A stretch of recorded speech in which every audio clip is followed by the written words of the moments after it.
But Hoppers are set to take on the Bowling Green Pistons as the Hoppers are trying to get some wins in their column to really just, in a sense, make these playoff spots here, or try their best, put their best effort. They'll need a little bit of help.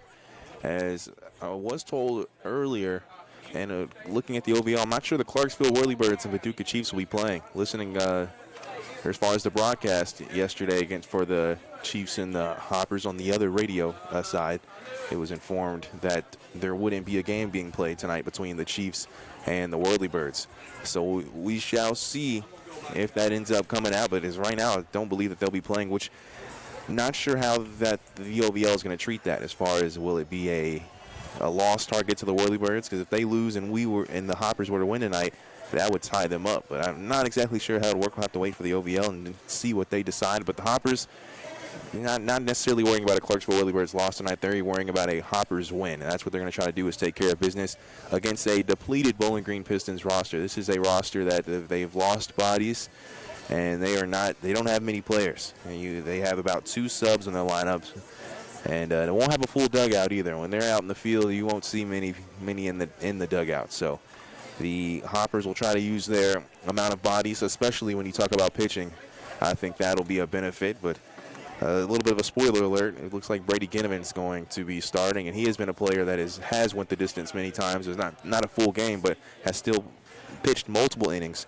So look forward to that. But we're going to go ahead and take a timeout and look at our dugout show, which is brought to you by Barbecue Shack, offering catering and custom cookings. Visit them Wednesday and Thursday, 10 a.m. to 5:30 p.m., Friday, 10 a.m. to 6 p.m., and Saturday, 10 a.m. to 3 p.m. at 4687 Pembroke Road in Hopkinsville. We'll hear from Coach E.J. Davari, Ethan Alexander with the interview there. We'll take a quick break. You'll listen to Coach Davari's thoughts on this game.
This is Ethan Alexander. I'm here with head coach E.J. Davari. Coach, how are you doing today? Pretty good. How about yourself, man? Doing pretty good.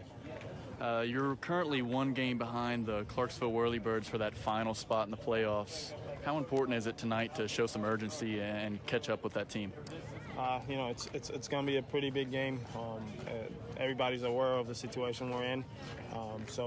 Really hoping that they lock in early and we take advantage of some things early on this game. And we got Brady on the mound, so we should be on top of it today. This Bowling Green team tonight is short-staffed. Are you expecting your hitters to come out and take advantage of their limited pitching? Absolutely. They got the same pitcher we faced last time. Going for them again today. So, really hoping our guys remember pretty quick, and get on top of it early on the board. Traveling to Full Count tomorrow, how important is it to take some momentum into a big game like that? Like you said, it's huge. So taking care of business today, we look into tomorrow, but, one day at a time. And you already mentioned Brady Ginnivan. What can you tell us about him today? He's been our ace all summer, very sharp. So hopefully a little bit more of the same thing going on today. Thank you, Coach. No problem.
News Radio, WHOP.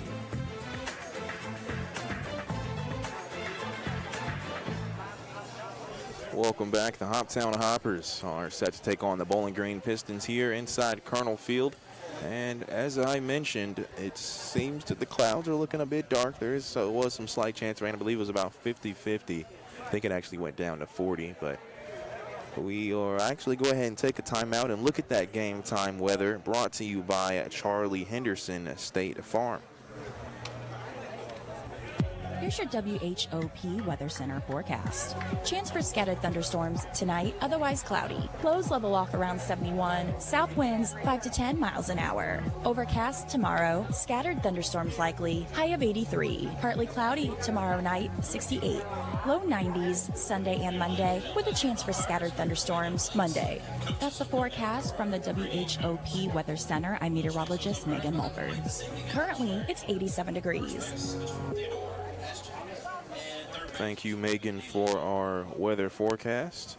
And I want to go ahead and check out our starting lineups brought to you by Riken Elastomers. Join the Riken Elastomers team with process operator starting pay at over $18 an hour and an excellent benefit package that includes employee paid benefits. Call 270-475-2150, extension 214 to learn more. Starting off with the Bowling Green Pistons, leadoff hitter will be Tom Barnhart. The second batter will be Shannon Martin. Third batter will be Charlie Teal. Donnell Sandifer will be the cleanup hitter. And Matthew Jenkins will be the 5-hole batter. And then you'll have Ryan Welch. He'll be the 6th batter. 7th batter will be Jory Anderson. And Malcolm Merlone, he will be pitching tonight as well. He's going to be that 8th batter. So doing some two-way playing, is he? And more than likely due to the limited numbers that the Pistons have. The last batter for the Pistons at the 9th spot will be Isaac Whitaker. And for the Hoppers, playing at second base, starting things off will be Sam Perkins. Then playing at third tonight, John Keebler will be batting second. Third batter coming out of right field will be Robert Estrada. Fourth batter will be Luis Vergara. He'll be playing in left field. And Stephen Bell will be the 5th hole batter coming out of center field. Artie Logvanov will bat 6th. He's playing shortstop tonight. Luis Villalba will be behind the plate playing a catcher. He'll bat 7th. The 8th batter will be Miggy Villalobos. He'll be playing first base. And the 9th hole batter will be the designated hitter. That's Mac Biggs. And starting pitching, as you heard earlier in the broadcast and just in the dugout show, it's Brady Ginnivan, which was just called, which it was pretty obvious, but the ace of this Hoppers team. So looking forward to a big performance from him. And that is our starting lineups. And Ethan, you were there in that game yesterday against the Chiefs. What did you notice that you feel that the Hoppers can do better at tonight in that loss that they took? I believe 15-2 the final score. What do you think that the Hoppers can do to change that kind of outcome in a game like this? Yeah, I mean, yesterday's game, we just saw an all-out explosion offensively from the opposing team. The Chiefs had probably the best hitting night I've seen from any opponent this season, and it was, other than no home runs were hit. Apart from that, it was pretty spectacular to watch, and the Hoppers just couldn't keep up offensively or defensively, and so they kind of got, exposed a little bit by a high-functioning offense there in Paducah. But we've seen them play this Bowling Green team before, and apart from walks and stuff like that has hurt the Hoppers against this team in the past, this isn't a great offensive team. And so tonight they need to come out and, especially with Brady on the mound, make sure to quell that offense as much as possible. And so for Brady Ginnivan, I believe his last game, it was an away game, if I'm not mistaken. And do you remember that game? I believe he ended up pitching 7 innings, which was the most we've seen a Hoppers player pitch. What have you noticed in his game that kind of has made him be that ace for the Hoppers? And is it consistency? I feel like that might be the best word to use. But what would you say? I mean, he's just all the way around just a fantastic pitcher. I mean, first off, he has the height, so that's just an immediate physical advantage he has as a pitcher. But his speed is great. The stuff he possesses as far as a bag of pitches is great. He keeps it in the zone when he needs to, and when he tries to get someone to swing, it's just barely missing. And he does a fantastic job of coming through when he needs to and not walking batters, not hitting batters. And in that game, he did go 7 full innings and struck out 12 but walked 0. And he was in that 7th inning looking just as strong as he was in the first. And you mentioned, too, as far as I noticed in your question talking to Coach Davari about how big this game could be, just as kind of a preview taking on the full count rhythm tomorrow. You know, that's something which, looking at the full count rhythm, they have 9 losses on this season. How sweet would it be for the Hoppers to push them to that double digits as far as losses? Still has been an impressive season. But the Hoppers here, a team that statistically, when you look at each of the dugouts, the Hoppers should beat, but it's going to take some effort as well. And maintaining a lead, that'll be important. But we'll go ahead and take a timeout. When we come back, we'll be ready for the start of things here at Colonel Field. Again, the Hoptown Hoppers taking on the Bowling Green Pistons, brought to you by Chick-fil-A. Whether you're shopping or Your local Arby's are proud to support the Hoptown Hoppers, located at 1115 West 7th Street or 2927 Fort Campbell Boulevard. We're ready to serve you before or after the game. From our classic roast beef, beef and cheddar and French dip, to our sliders, crispy chicken, and market fresh sandwiches, Arby's is ready to satisfy your next meal craving. Remember, the orange cream shake is back, and it's the perfect summer treat. At Arby's, we have the meats, and we're ready to serve you today. At TGASK, we take a lot of pride and a lot of time building a world-class facility for the safety and comfort of our workers. Straight shifts mean life balance to our nearly 10,000-person workforce across the United States. Our benefits packages can add $7 per hour to our competitive wage structure. Ready for a little balance in your life? Visit workfortg.com and apply today. It pays to learn about finance, literally. That's why Service One Credit Union has partnered with Zogo, a gamified mobile app to help you learn the basics of personal finance. The best part, you get paid to use it. Download Zogo from your app store. Use the access code SOCU1963 and work your way through the bite-sized education and earn points along the way that can be redeemed for real gift cards. Zogo is brought to you by Service One Credit Union. Learn more at SOCU.com/ZOGO. News Radio WHOP.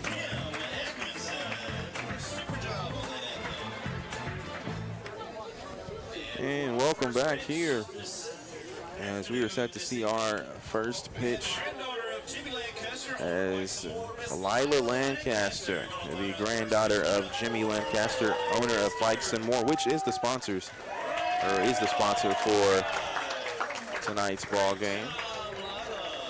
As she throws the first pitch and gets a ball to take with her as well.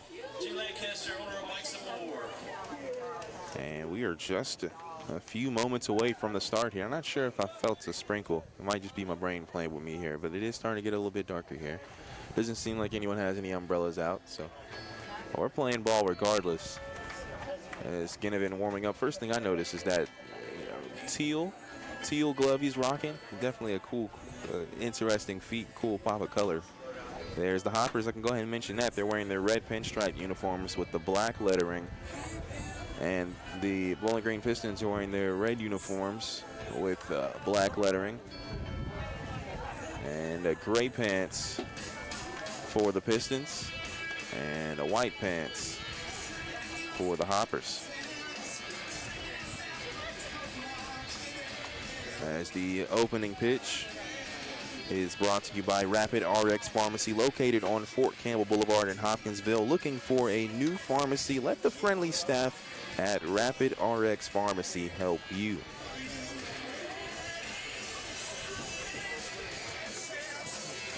And the umpires for tonight's game. The plate umpire is Darren Clark. The first base umpire is Theodore E. Ashton. And the third base ump is Devin Neely. And thanks again to Kim Edmondson. She sang the national anthem a few moments ago. And again, Bikes and More are the sponsors. Oh, and another thing to note, too, is the Hoppers before the game at about 6 o'clock, they honored the host families for the Hoppers. And something that the general manager, Danny Robertson, said, which is 100% true, is we would not have a Hopper season if it wasn't for these host families. I mean, the fact that these players have been open, or these families were open to opening up their homes for these players, is tremendous, and a big shout out to them any of host families that couldn't be here tonight, maybe be listening, a personal thank you to you. I wouldn't be able to call these games if it wasn't for you housing these hoppers, so thank you. And starting things off, it'll be Tom Barnhart for the Bowling Green Pistons. He's playing center field tonight. He's a left-handed batter. And again, pitching is Brady Ginnivan. Behind the plate is Luis Villalba. And I'll mention John Keebler at third base, playing his first game at third this season. This late in the season, having a guy like Keebler play his third position. He started off shortstop, has played some catcher, now getting his debut at third base. So we'll see what he can do. This is the first time we've seen that combination in the infield. And first pitch is just outside for a ball. Again, that opening pitch brought to you by Rapid RX Pharmacy.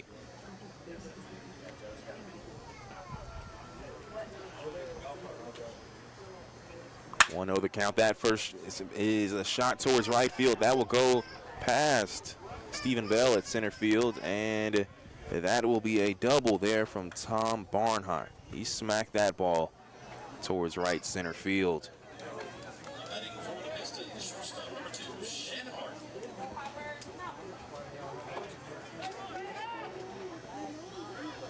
Barnhart keeping us on the toes here. It was just a second pitch double there to start things off. Again, if you're just now joining us, we just started things here. That was the first batter in Barnhart. He just got that double. Now it's Shannon Martin at the plate, right-handed batter here.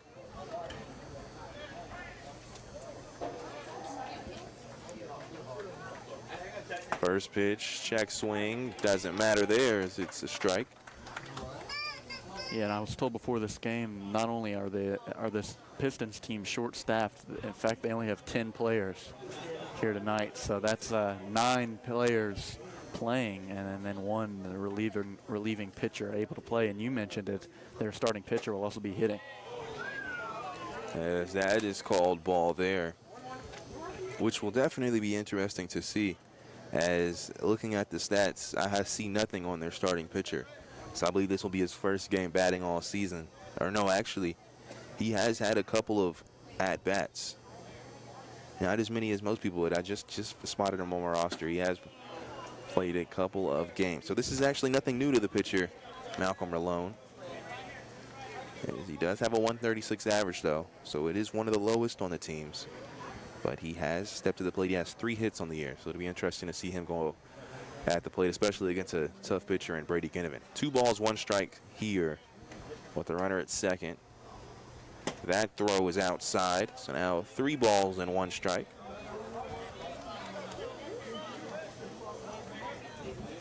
And if the Hoppers are to make the playoffs this season, which still, that's up in the air, yeah. Brady will surely pitch in probably the first game, so this will probably be the last time we see Brady in the regular season. 3-1 is inside for a strike. So now a full count here.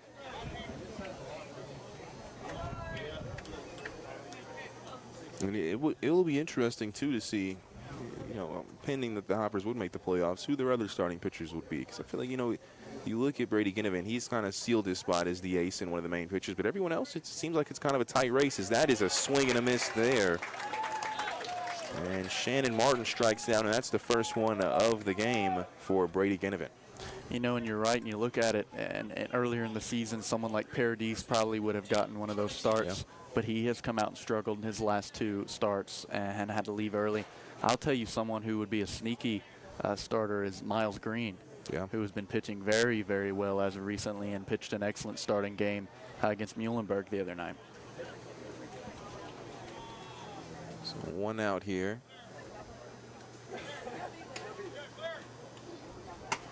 First pitch just a bit outside. Charlie Teal is at the plate.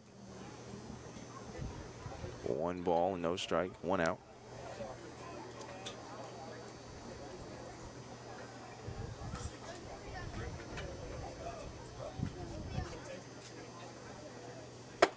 That one is high and outside. So now 2 balls and no strike. Again, a runner at second with 1 out.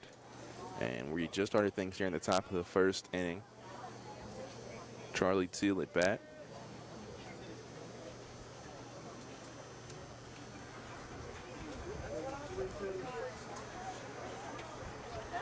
2-0. That one gets loose. And it's actually going to hit Charlie Teal. I thought it bounced on plate. I believe it bounced before it hit him, but Teal will advance after being struck by the ball there. So now runners at first and second. And Donnell Sandifer will now step to the plate, right-handed batter. Yeah, and Sandifer, when the Hoppers played Bowling Green last week, was one of the better hitters on that team. I believe he may have had 2 doubles in that game. As a steal going to third, the throw is going to be outside there. As the right-hander Keebler at third, he had to reach towards his left with the glove and wasn't able to make the tag in time. So now runners at first and third. It's Barnhart now at third and Teal still at first. The pitch also was a ball, so a 1-0 count to Sandifer.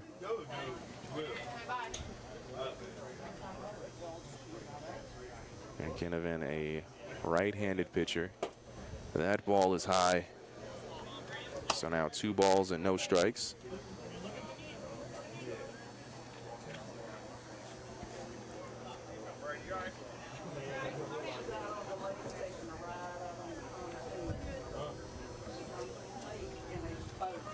Two the count, runners at first and third with 1 out. The throw. That ball will be fouled. And that one might have found himself near North Drive, that ball. Now 2 balls, 1 strike. Again, I mentioned 1 out, and things just started here. Still scoreless in the top of the first inning.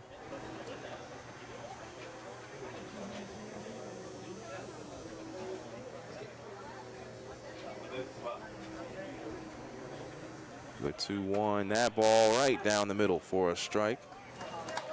Now 2 balls and 2 strikes.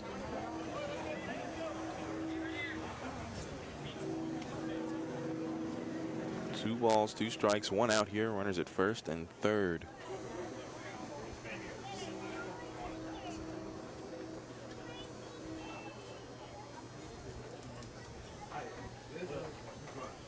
The 2-2, that ball is going to be fouled. Again, that one winds behind the bleachers, near the first base dugout. So now multiple foul balls in this count for Donnell Sandifer.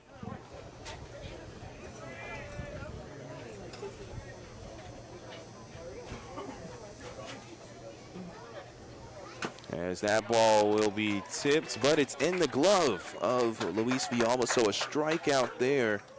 And the second out of the inning, so now 2 for Brady Ginnivan, and now Matthew Jenkins will be at the plate. You mentioned Sandifer. He was 2 for 4, ended up scoring 3 runs in that last game. And Matthew Jenkins in this lineup, he actually did not play when we played the Pistons on July 6th. So interesting to see, maybe he possibly might be a new addition, as a strike is called there. Yeah, he's either a new addition or he's someone that was on the bench, but now after they've lost some guys, has moved up into the lineup. It's true. Oh, well. It'll be worth more.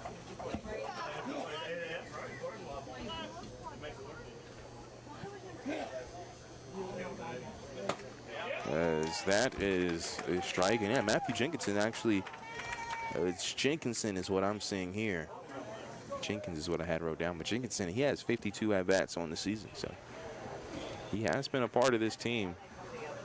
As an 0-2 count is what he's facing right now after a swing and a miss. And that ball once again is going to be tapped off the bat, but inside the glove of Luis Villalba, so that is another strikeout. All 3 outs came via the strikeout, as there was 1 hit. There were no errors, there were 2 left on base, and there were no runs scored. As we look over at the manpower of Hopkinsville scoreboard heading into the bottom of the first, it's still scoreless, 0-0 here. This is Hoptown Hopper Baseball, brought to you by Chick-fil-A.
About to start the bottom of the first here, as it'll be Sam Perkins, John Keebler, and Luis Vergara starting things off for the Hoptown Hoppers. Sam Perkins was the answer to the sports quiz earlier I had on the Early Bird Morning Show. I had asked the question, who has the best batting average and also the best on-base percentage on the team. And it is none other than Sam Perkins. Yeah, and I was just running through some of those stats myself. He's the 16th ranked hitter in the entire league. And as he won't be able to show his hitting skills there, he's just hitting the back. So Sam Perkins will move to first. Looked like a breaking ball though, so not nearly as much speed as a fastball would have been. And that's how the Hoppers start things off on offense.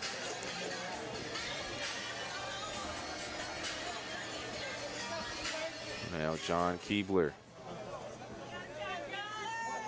will be at the plate. Robert Estrada is on deck for the Hoppers. And Malcolm Rolone, the pitcher for the Pistons. He played against the Hoppers in their last game on July 6th. 1 ball and no strikes. Rolone pitched 5 innings. He gave up 9 hits and earned 7 earned runs, walked 5, struck out 4. As that pitch will clip the bottom of the strike zone in the middle there for a 1-1 count now.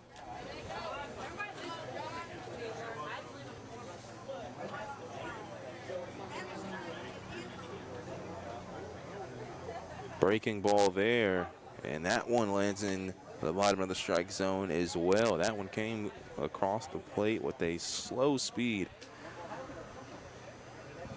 Keebler took it. Now he's facing a 1-2 count. As he'll throw over to first, and that ball will get loose, and Perkins tries to get up. He'll actually trip a Teal there at first base, and he'll make it to second, and he'll also go all the way to third. And a nice job there from Perkins, despite a player kind of falling on top of him. Yeah, and I don't know if that helped Perkins or hurt Perkins, because Teal would have been the closest one to getting that ball, and he went down. He tripped over Sam, but that also slowed Sam down a little bit. So maybe he would have made it to third anyway. So I think he might have actually helped himself a bit, as that'll be a foul ball there behind home plate. Clearly unintentional. Was just trying to get up and run, and same with the first baseman. But the first error of the game belongs to the Pistons. 1 ball, 2 strikes. The throw is inside, and Keebler will say it hit him, and yeah, it did. He will advance. So now runners at first and third with no outs. So back-to-back players hit by a pitch here. And that's a tough thing here. You talk about, obviously, Rolone wants to get things going with a better start, but when you have such limited pitching, there is no taking them out, or you can have a conference, and it's tough. It's a tough spot that the Pistons are in.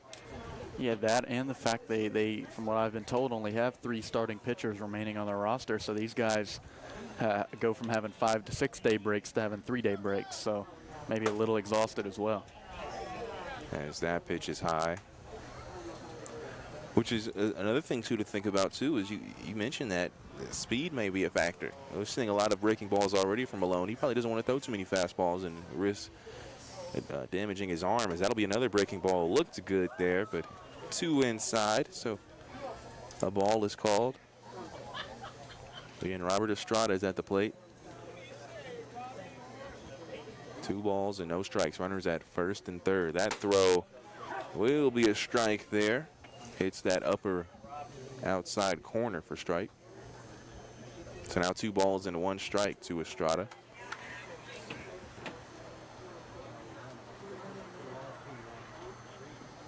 The 2-1, that'll be a grounder, and second baseman can't get to it there. Going towards right field now is the ball.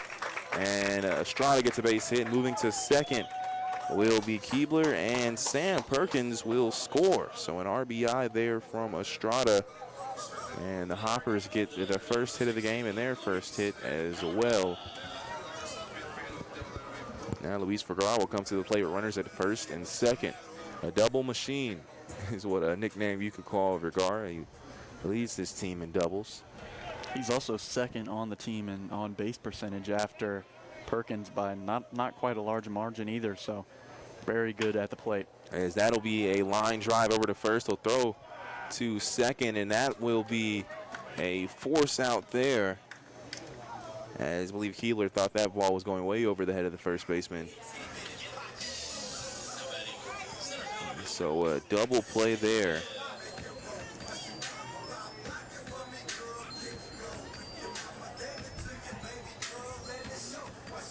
So now 2 outs. And it seems some equipment from the catcher was a bit of a wardrobe malfunction. The umpire assisted him. And we're ready to play ball here. And the lefty, Stephen Bell, a runner at first. That's Estrada, the throw. Estrada will be stealing. He'll make the throw coming from home plate. That throw is not in time. So safe is Estrada. That pitch was a ball also, so 1-0 count to Stephen Bell.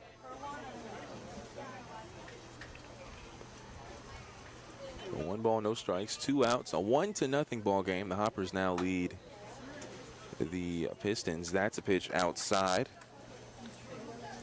Trying to count it here, not necessarily count, just look for it. I feel like we really have not seen too many fastballs from Rolone. And as I say that, a little bit of heat shown there. That one for a ball, though. So now 3 balls and 1 strike.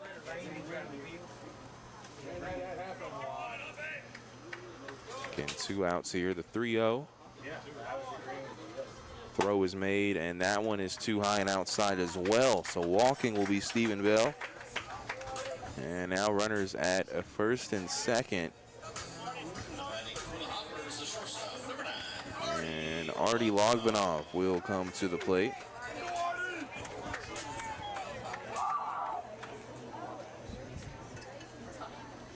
Logbanov, a right-handed batter, playing shortstop tonight.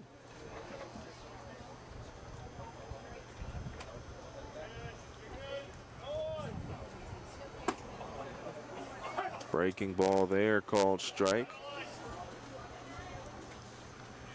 These balls from Rolone have kind of a hard drop to them. If these Hoppers players can kind of figure it out, I can see a lot of big hits from them. As I think that's honestly what happened in that game on the 6th, as they started to figure out Rolone's throws. And that's a strike there, as that's an outside throw there. So now no balls and 2 strikes to Logbanov here with the 2 outs. No swings on either of these strikes as well.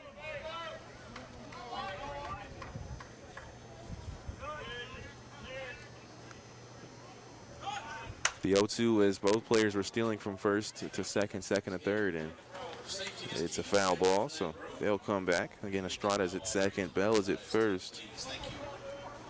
A run did score earlier, and this inning 1-0 is the lead for the Hoppers.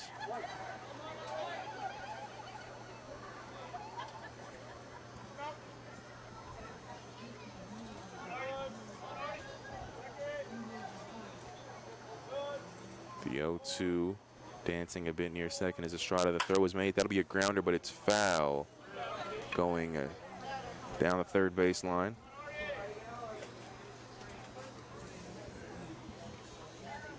So the count remains the same. No balls, 2 strikes, and 2 outs.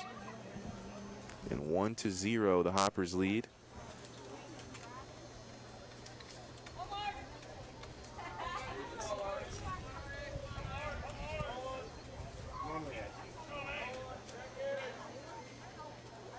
Oh-2 there, just outside. Sandifer tried to frame it a bit and make it look like it was more inside than what it was. Umpire called the bluff. So now 1 ball and 2 strikes. The throw is just a double steal, but it is a strike out looking there. And that will be the third out, as there was one hit, there was one error. There were 2 left on base and 1 run scored. As we look at the Manpower of Hopkinsville scoreboard, looking for a job, visit Manpower on Fort Campbell Boulevard in Hopkinsville today. Let them connect you with the great position where you can start tomorrow. The score 1-0. The Hoppers lead the Pistons. This is Hoptown Hopper Baseball, brought to you by Chick-fil-A.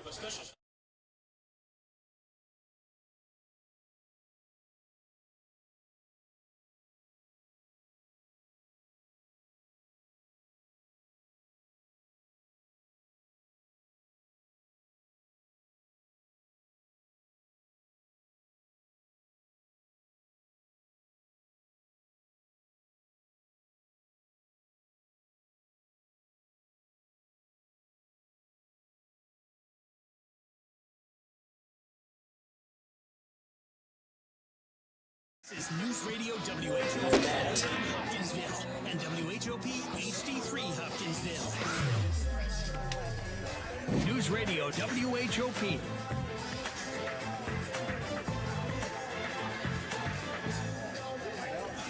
And welcome back. It's the top of the second inning.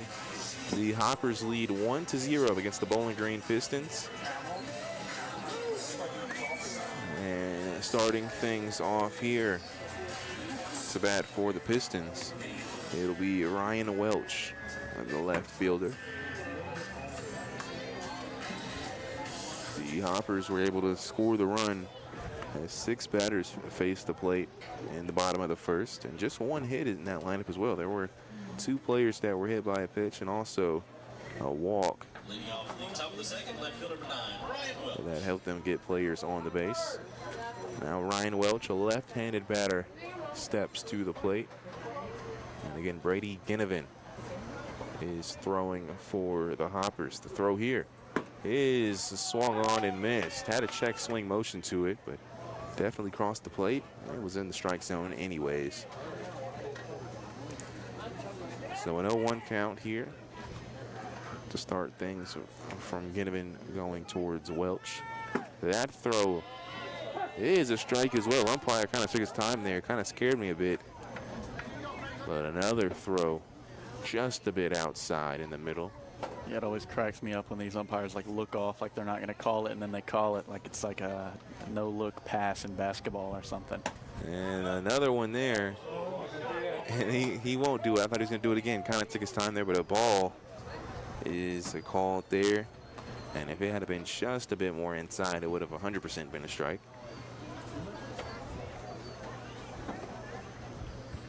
The 1-2. And that's a swing and a miss. And that is the 3rd time now that we have seen a tip into a glove of Luis Villalba. So another strikeout here. That's the 4th one for Brady Ginnivan. And now 1 out.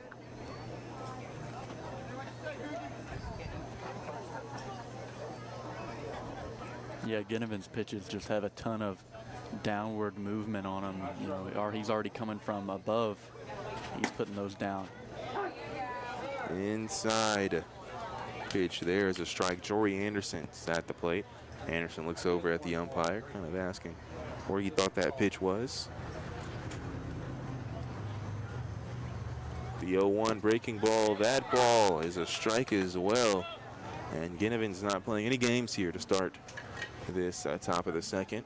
He's going at the zone consistently. The 0-2, that ball will hit the dirt before it reaches home plate. So the first ball on the count, make it 1-2.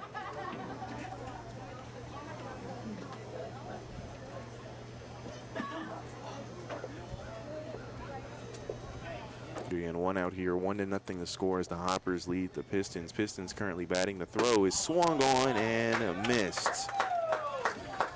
And that is actually 4 strikeouts in a row. Ginnivan retired the last 2 batters in the first inning with strikeouts. Now he's got the first 2 here in the top of the second. So now 2 outs here. Malcolm Rolone is at the plate. This is the pitcher for the Pistons. Swing and a miss there. the approach here for Ginnivan, I mean, it is, you talked about that early in the game. If it's not a strike, it's right outside the strike zone.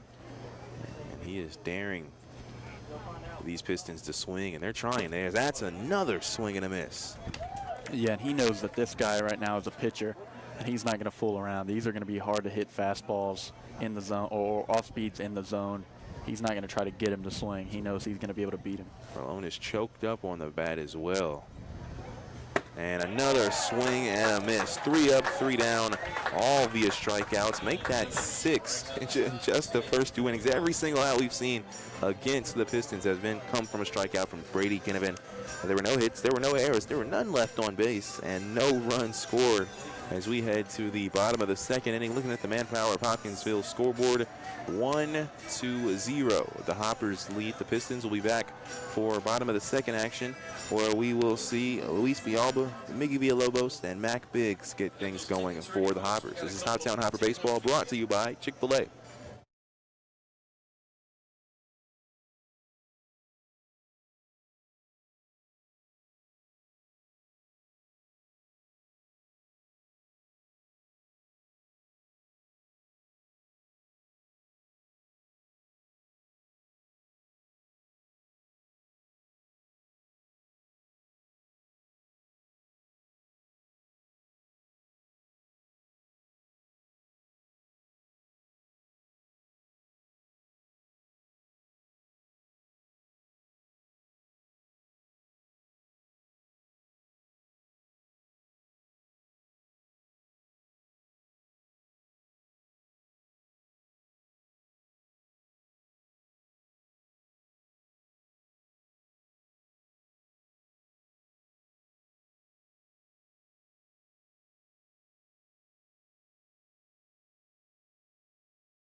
Luis Villalba will be batting for the Hoppers here.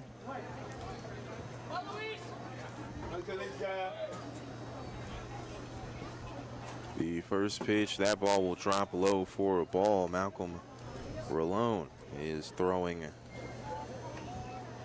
for the Pistons. Rolone actually just struck out, so as that'll be a foul ball. That one will go behind the Hopper dugout. Is looking over. Reed Douglas jumps up for that one. Nowhere near the ball, but tried his best there. Is messing around in the dugout. There's good energy though from this Hoppers team, and that's exactly what you need. And you're trying to make a final push. It's an inside pitch there. Talking to Jackson McTire, he mentioned he seems the games that the Hoppers come out the most motivated and energized in the dugout, it seems like to be the games that they win. And so with that being noted, that's something that McTire and the rest of his group want to keep up the energy. That'll be another foul ball. So now 2 balls and 2 strikes. The count.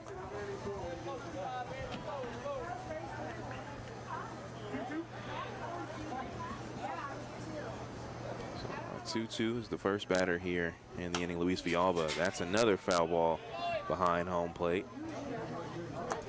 So the count remains the same.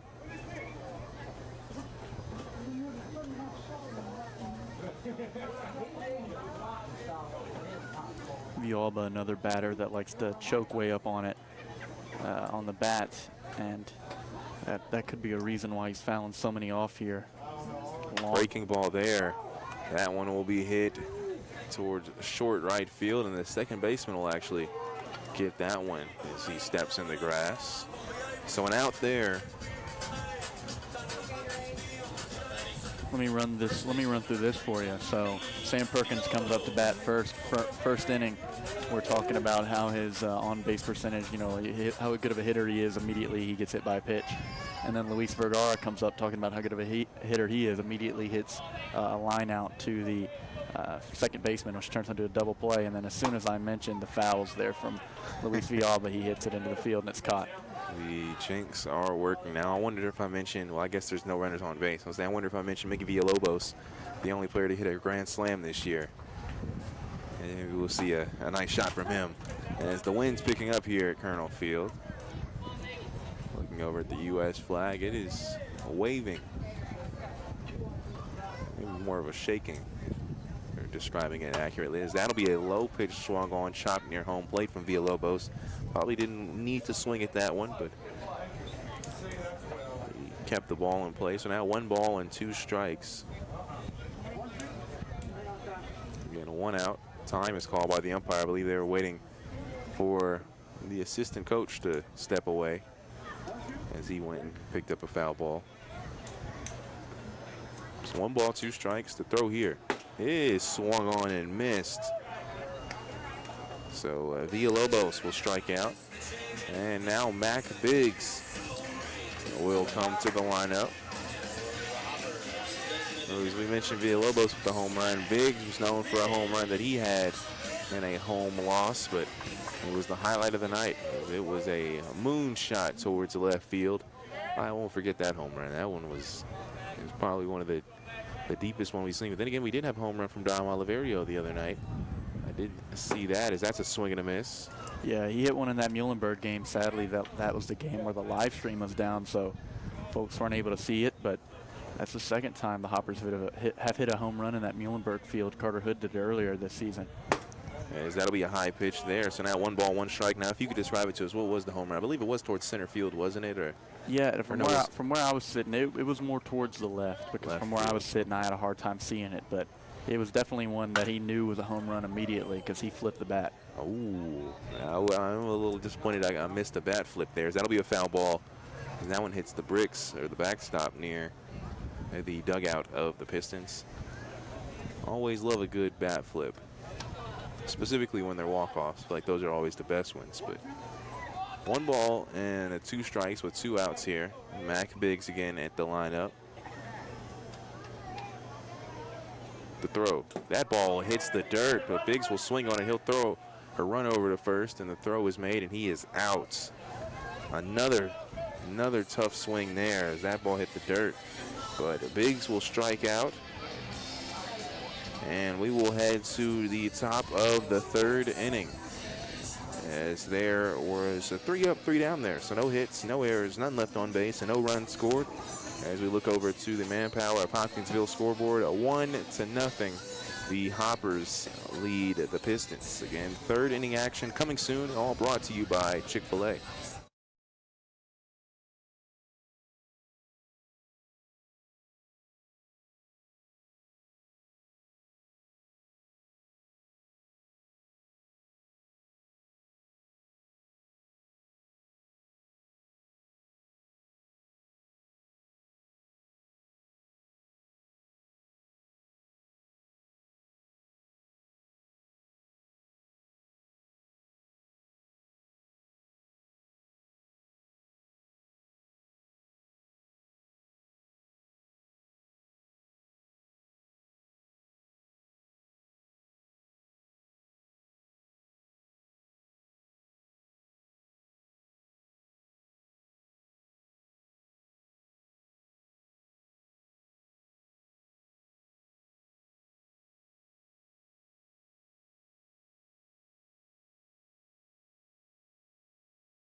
News Radio WHOP.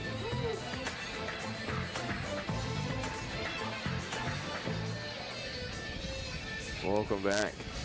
It is the top of the 3rd inning here, as the Hoppers lead the Bowling Green Pistons 1-0. Jamar Perkins here, joined by Ethan Alexander.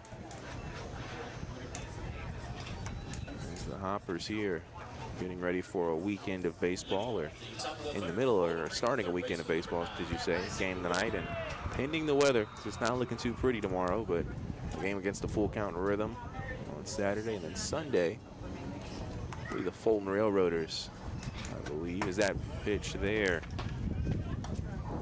He is high for a ball. So 1-0 the count. It's Isaac Whitaker at the plate. He's the 9-hole batter for the Pistons. That throw right down the middle from Brady Ginnivan makes it 1 ball and 1 strike.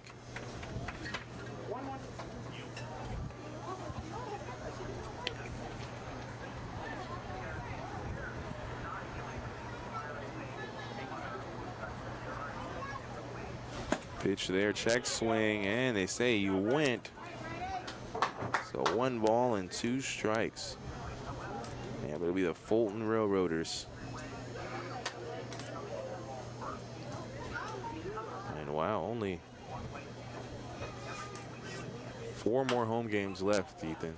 Yeah, and only 2 more away.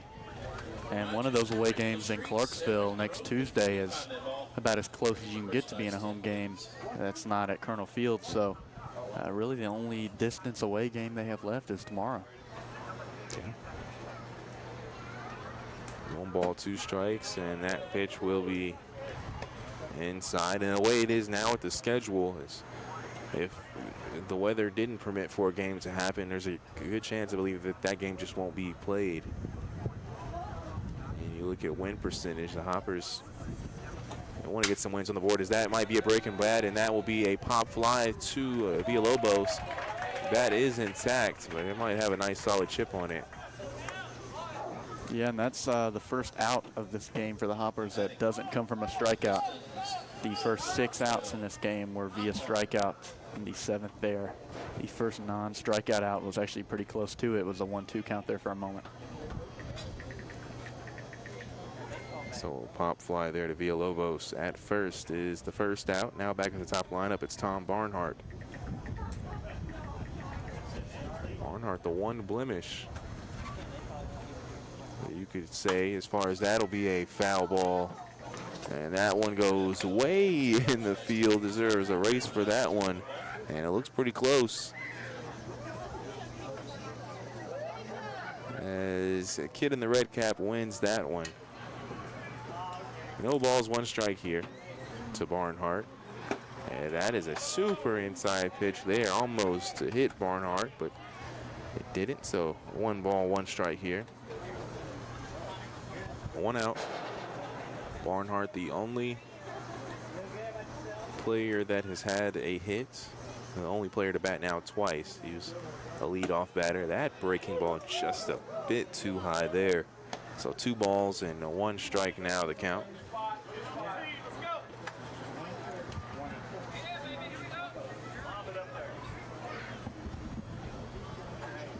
The 2-1. That ball will be hit towards Keebler at third, and that's another pop fly.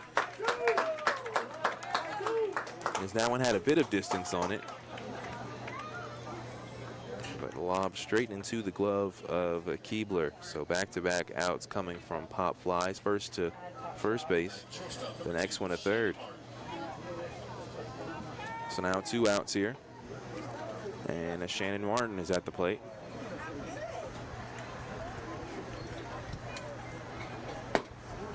High pitch there for a ball. So 1-0 is the count for Martin.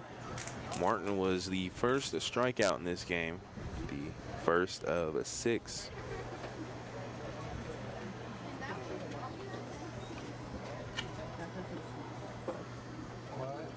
One ball, no strike. That is a strike called there. You know, interesting kind of, not to is it's a 1-1 count here. So waiting for this pitch to be thrown here. Again, Shannon Martin at the plate. Throw there is swung on and missed. So now 1 ball and 2 strikes. A thought, as you think about full count rhythm tomorrow night, is with Brady Ginnivan being the ace, you see a better full count rhythm team. Why not throw him tomorrow? I think the thought is you have to make sure you win games like this. If they were to lose tonight, it would be probably the end of their season. Swing and a miss there. And Martin will strike out. And to kind of continue that thought, I guess that makes sense too. Another thing to kind of think about was my first thought is if the Hoppers do make the playoffs, it is a great chance that they will play the full count rhythm in that first round. So maybe even trying to hide that arm a bit too. You don't want to show them that arm, but yeah, again, this is a must-win game as far as you can't lose to the worst team in the league and expect to make the playoffs at this point in the season.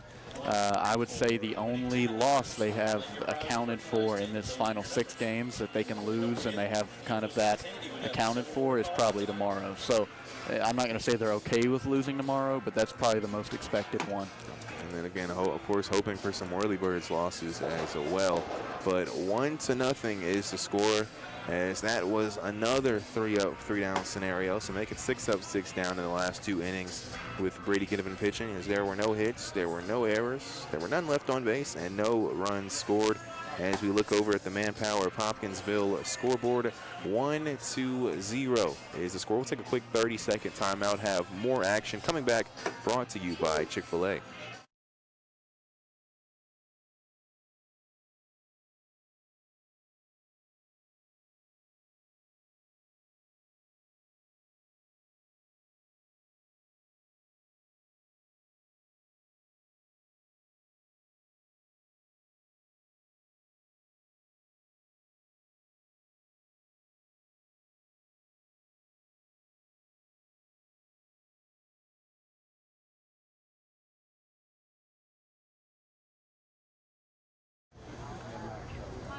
News Radio WHOP.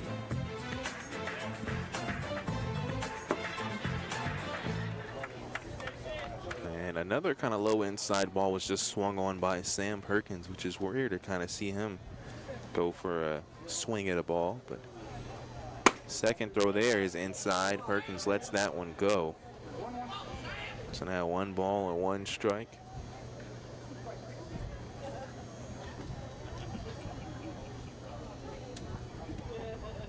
Swing and a miss there. Make it 1 ball and 2 strikes.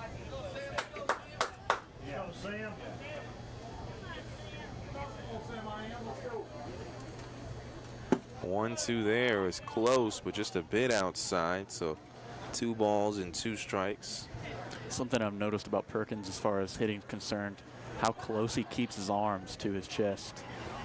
Everything is very compact with this form. As that will be a foul ball there, going straight towards the dugout, or not the bullpen near third base, in between the dugout and the bullpen.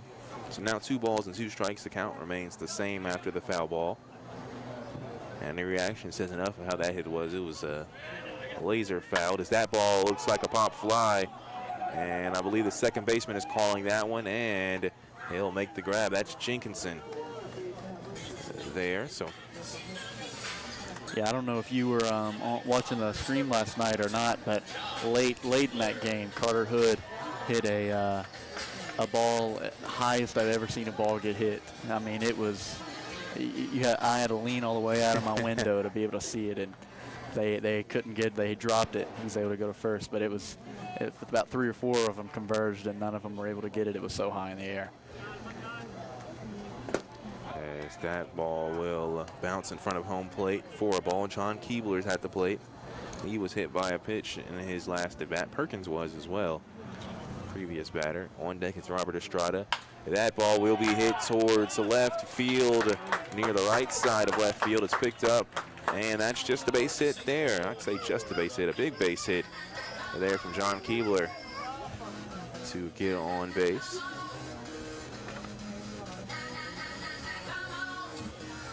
So now Estrada is at the plate. He's 1 for 1. He had a base hit, and he has one of the now 2 base hits in this game, as Keebler just got the second. Rolone, the throw, breaking ball. That one is a strike, just a bit outside.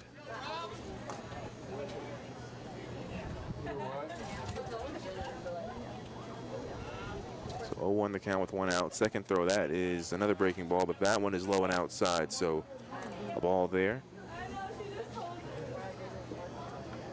1 ball, 1 strike, 1 out here with a runner at first for the Hoppers. Throw there, that will be a base hit. That one grounds right straight towards center field.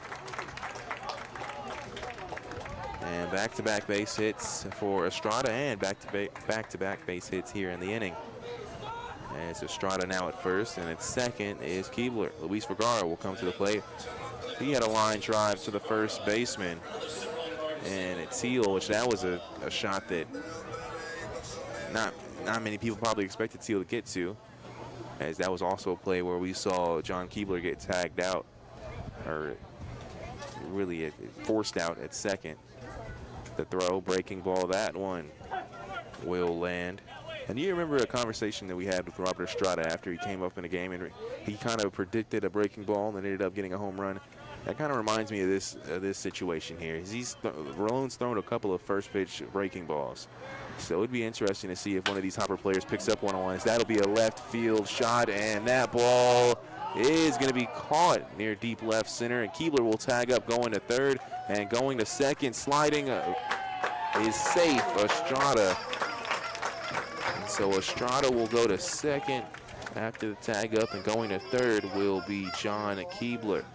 Yeah, that was very well hit from Vergara. Just stayed in the air a little too long, gave that center fielder enough time to come over and make the grab. But as far as the job well done, getting those two runners in scoring position, especially two runners with speed, is always a good thing to see, especially the guy like Stephen Bell at the plate, who has had a pretty good knack for getting RBIs this season. Still 1-0 here. Now 2 outs, though. But runners at second and third, as you mentioned. That's a breaking ball low.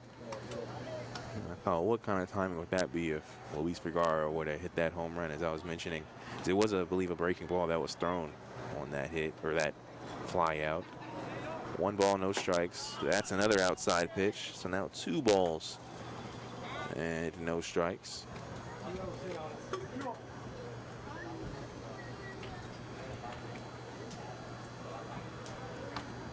So 2-0 the count. Throw there. That ball will be hit towards first base. They'll tag the bag, and that will do it. All right, folks, get those tickets out once again. For the Hoppers here in this bottom of the third. There were 2 hits. There were no errors. There were 2 left on base, and no runs scored as we head to the top of the 4th inning. Looking at the manpower of Hopkinsville scoreboard, 1-0. The Hoppers lead the Pistons. We'll be back for the 4th here, brought to you by Chick-fil-A.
As he'll be facing the 3-4-5 batters for the Pistons, starting off with Charlie Teal, the first baseman.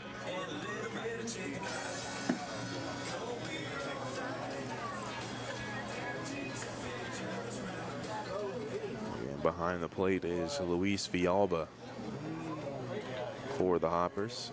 Off the top of the 4th, first baseman number 10, Charlie Teal.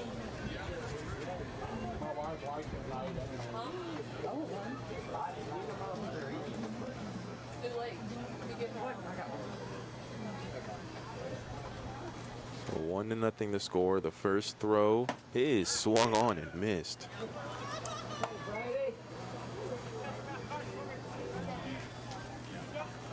That is 0-1 the count.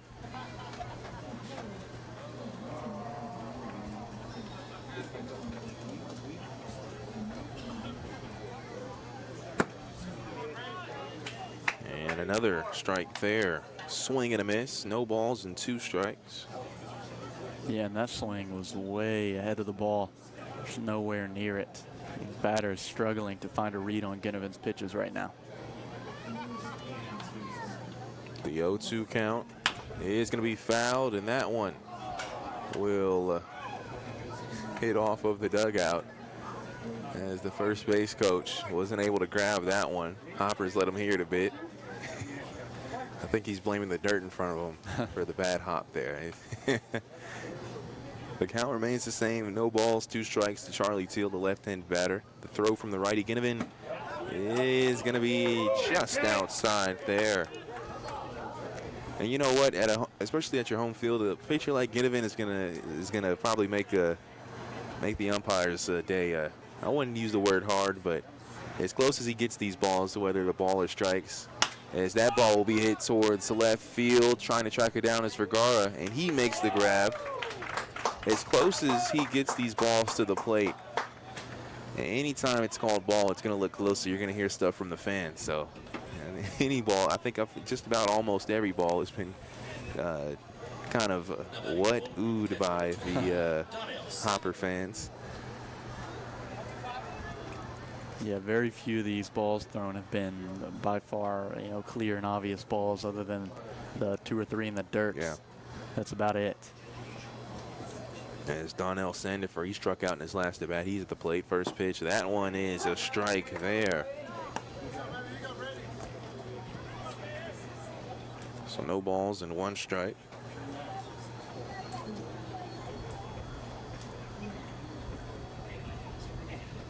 Yeah, foul there. So no balls and 2 strikes. Found something out today too as far as the morning show. Talked to Jackson McTire and Connor Jackson. Congrats. He said he committed in the spring, but it kind of became official, I believe, recently, as Jackson McTire is going to Texas A&M Corpus Christi.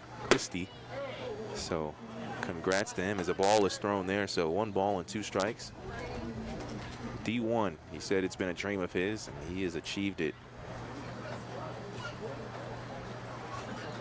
Now 1 ball and 2 strikes. Again, 1 out.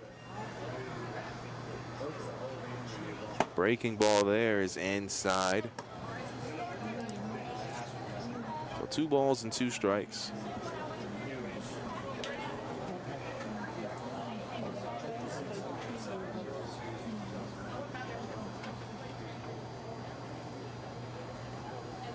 The 2-2 was swung on and missed there. Make it strikeout number 8. Now batting the second base for 24, Matt Jenkinson. Now Matt Jenkinson is at the plate.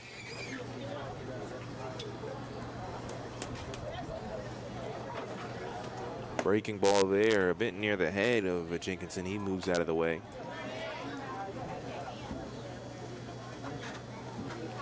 One ball, no strikes.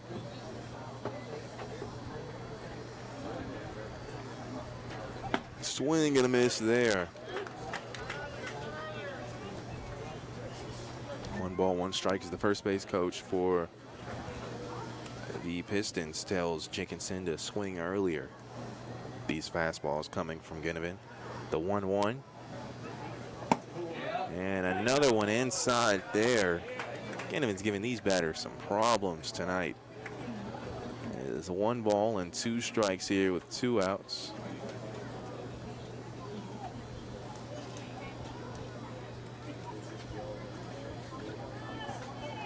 And that ball will be low and outside. So now 2 balls and 2 strikes.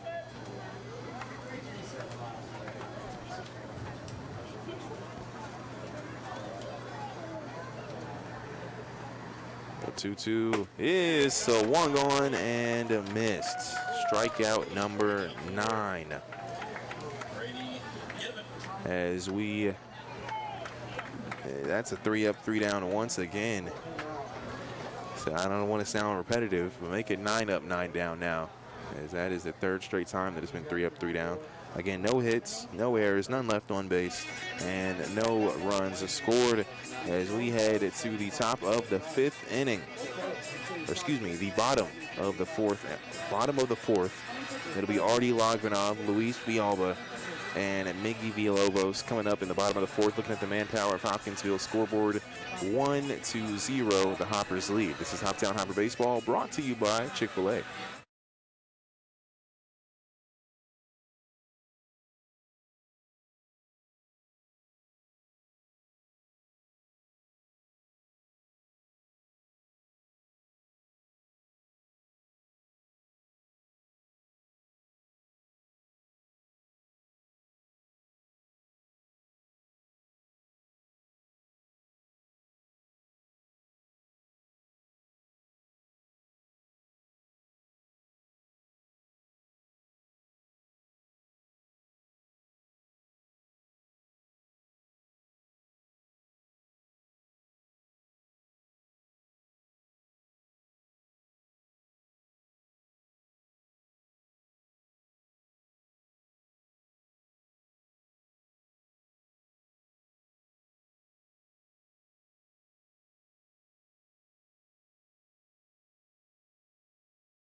News Radio WHOP.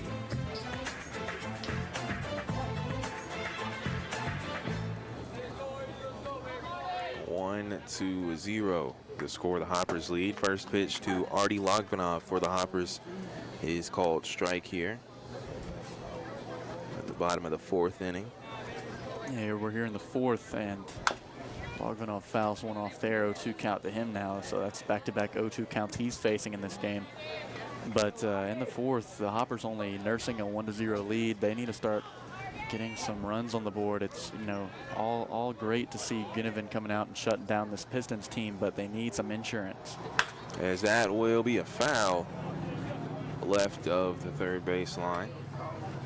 Count remains the same at no balls and 2 strikes. You're absolutely right. You know, the pitching is working great right now, but at the end of the day, it's still a 1-0 ball game, which is not nearly the lead you want. I mean, it's the worst lead you could have in a sense, as that is going to be a ball there.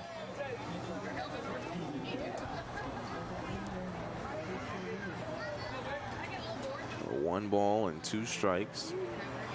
Hoppers do have 3 hits, as that ball will be dropping near left field. A nice hit there. Seemed like the motion there of Logvanov kind of, it was on purpose in a sense, as that ball landed right in front of the left fielder. So a 4th base hit now for the Hoppers. And Logvanov redeems the earlier strikeout in this ball game. Now Luis Villalba will come to the plate. He had a pop fly out to the 2nd baseman in his last at bat. So a runner at first with no outs. Logvanov with a pretty decent leadoff. Breaking ball there, clips the strike zone inside. So now 0-1 the count.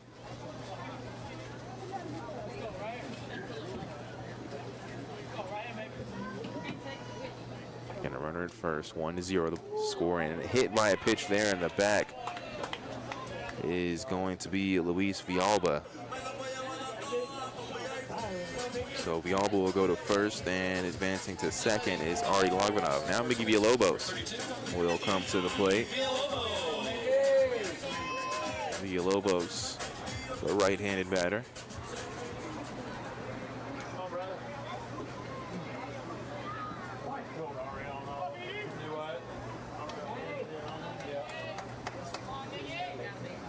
First pitch there will be grounded to first base. The throw is made to 2nd. That's an out, but only out at 2nd. They can't make the throw to first.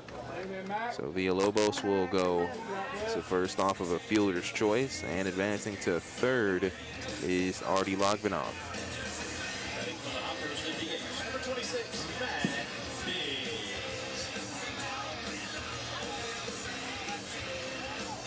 Mac Biggs now at the plate. He struck out in his 1 and only at bat in the 2nd inning.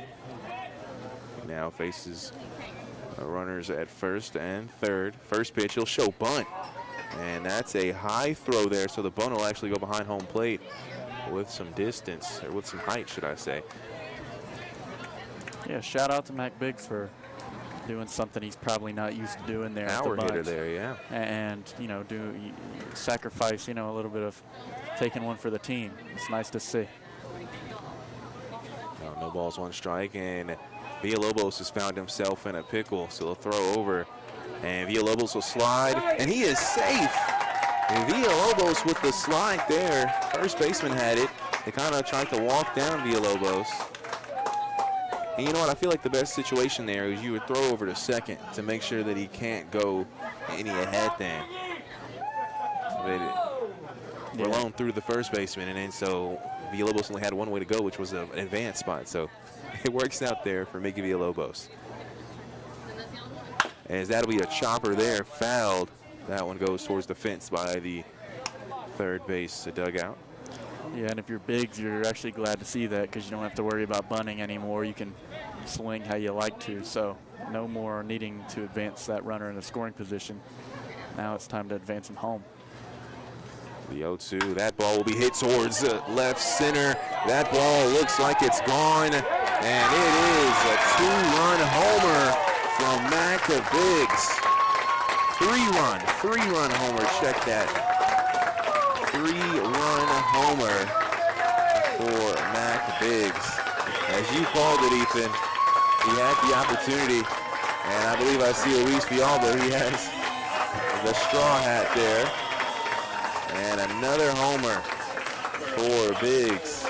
And it looks like he's going to get a gummy worm as well. And he's got a straw hat as well. The home run hat. That's baseball. Let him play.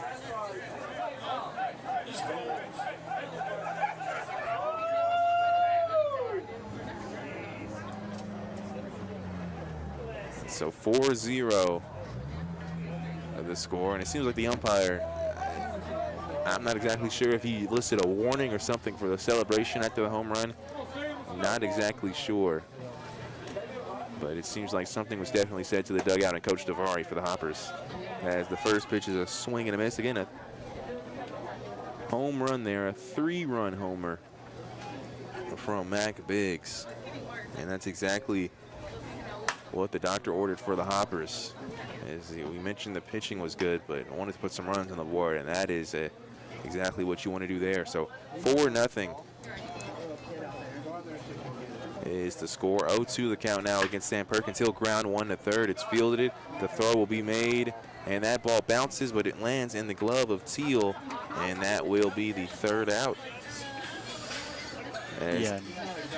Go ahead. In the inning, there was 2 hits. Oh, it's not over yet. Oh my goodness. You're getting a little excited. Getting a little excited here. No, it's a long one. But go ahead and say what you were going to say. I was just, and John Keebler's now at the plate for Hoptown. I was going to talk about Biggs. You know, he does have a high strikeout, as that one is getting in the same exact spot as Perkins. It bounces and it ends up in the glove once again to the first baseman. Go finish your thought. Yeah, I was going to say I finished my thought so people don't think I'm saying something bad about Mac. He's a guy who's out there to slug, and so while he does have that high strikeout percentage, when he gets contact on that ball, it's going nowhere but out. And we've seen that twice this season. Not only is he hitting home runs, those balls are nowhere even close to being in the field. For sure is. It is officially time. Forgive me, fans. It's a long day. But there was 2 hits in that inning for the Hoppers. There were no errors. There was none left on base, and 3 runs scored from that home run. Looking at the manpower of Hopkinsville scoreboard, 4-0. The Hoppers lead the Pistons. We'll take a timeout, have more Hoppers baseball here, brought to you by Chick-fil-A.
News Radio WHOP.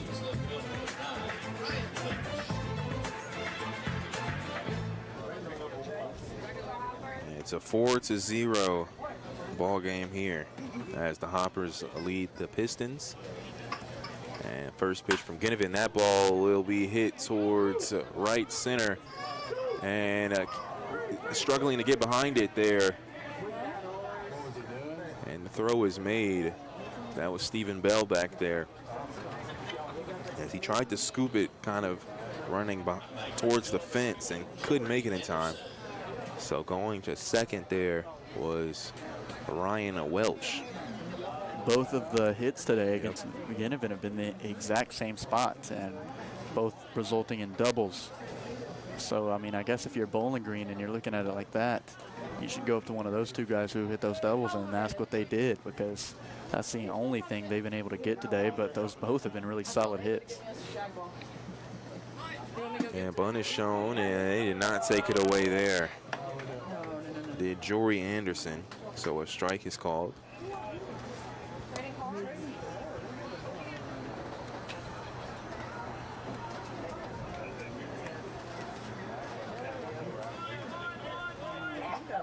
Bunt is shown, and once again, that's a called strike there. So 0-2 the count. And a runner at second here. Villalobos had came up kind of approaching the plate, and backing him up was Sam Perkins at second.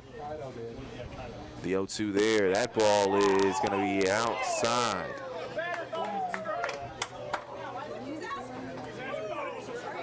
So 1 ball and 2 strikes here. Again, a runner at second, no outs, 4-0 the score. Pistons batting, Hoppers leading, and that is another strikeout there, and a swing and a miss from Jory Anderson. As looking in national sports, looks like Steph Curry has taken a 4-point lead in the American Century Championship Celebrity Golf Tournament, and in this ESPN notification, they've listed that Charles Barkley is tied for 29th. That's all they say, and that just seems like a shot there. Had no need. That's pretty funny.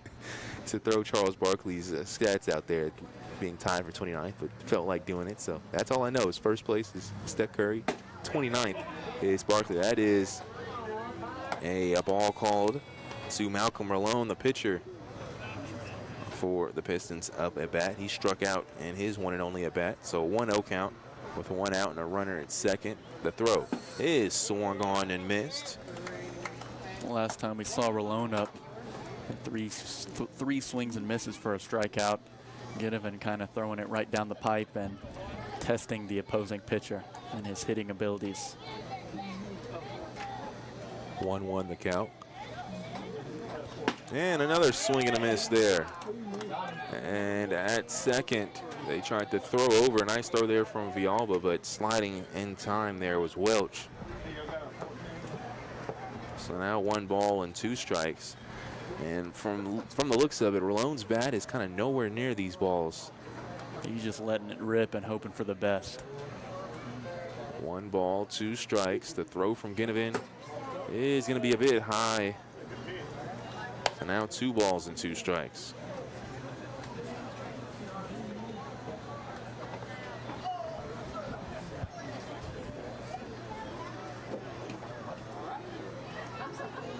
Two the count.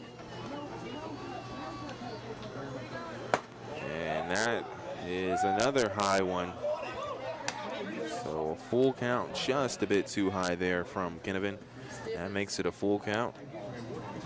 As looking, I believe there's only been one other time that there's been 3 balls in a count, and it did end up in a strikeout. And that's what it is right there, is Rolone will strike out looking. And he'll throw the bat too, thinking he was going to walk, but he has to go walk back and pick it up. And he might be thinking to himself, nobody knows the strike zone better than me. I'm a pitcher, but he'll strike out there.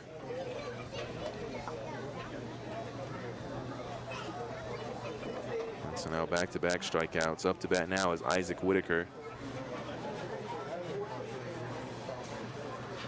First throw, that ball will be grounded. Trying to track it down there at third is Almagvanov, and he'll make the throw, and that will do it for the inning. As in the top of the 5th for the Pistons, there was 1 hit. There were no errors. There was 1 left on base and no runs scored. As we head to the bottom of the 5th inning, it will be the 3, 4, 5 batters for the Hoppers. That's Estrada, Vergara, and Bell. As we'll take a timeout looking at the manpower of Hopkinsville scoreboard, 4-0. The Hoppers lead the Pistons. This is Hoptown Hopper Baseball, brought to you by Chick-fil-A.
News Radio, WHOP.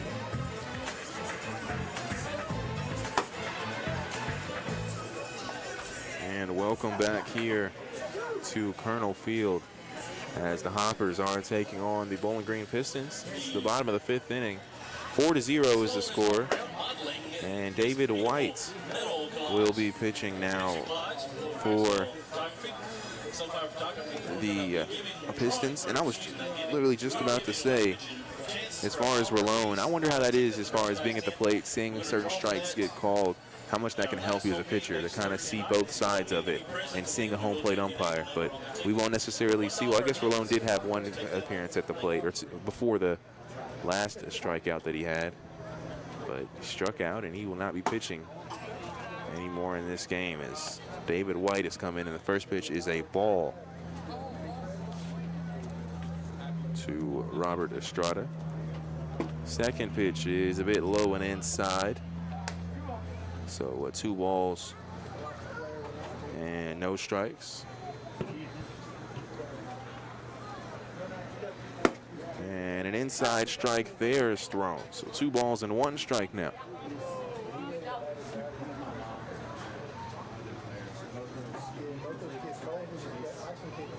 Two-one as that will be hit towards the right field. Tracking it down is the right fielder, and it is in the glove.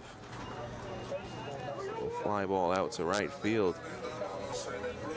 I'll tell you what, Ethan, this is had some internet issues as far as our trying to connect, and this is using the hotspot on the phone here tonight, and I actually did not know that I even had a hotspot on the phone, so it's the first time I'm actually using it, but we are good so far, knocking on wood. As that will be a strike called. Luis Vergara is at the plate.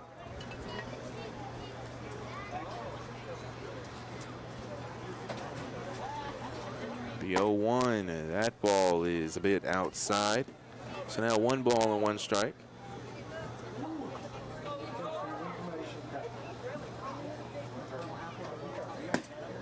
And a check swing there. Ball is thrown. So 2-1 the count. I tell you what, these kids do not like stitches every time. As we're seeing one right now. Oh, we think we got a smile, as that'll be a foul behind home plate. I think we've got a smile. Took some time.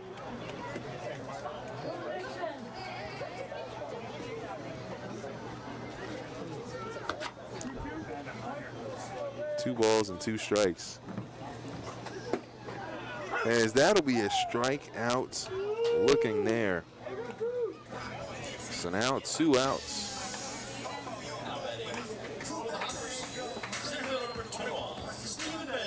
Stephen Bell will come to the plate. He's 1 for 2 on the evening.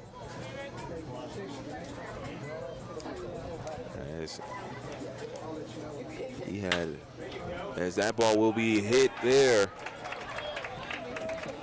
And correction, excuse me, that was actually Stephen Bell's first hit. He was 0 for 1, walked in that first inning. And he gets a base hit there as that is a grounder towards right field. So now 2 outs. Artie Logvanov will come to the plate. Now he is 1 for 2.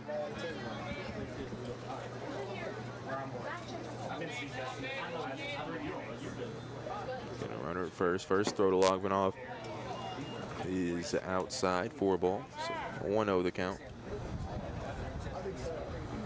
Still a windy game here so far. 1-0. That ball down the middle for a strike. You talk about the wind. I mean, it's as long as it doesn't rain out here, this is pretty pleasant weather in comparison to the normal heat waves we face out here on a daily basis. It feels pretty nice. As trying to steal, and that'll also be a hit, so Bell will get some momentum. He'll try to go to third. It is a base hit for Logvanov. It'll be fielded by the center fielder. And Bell will stay at third.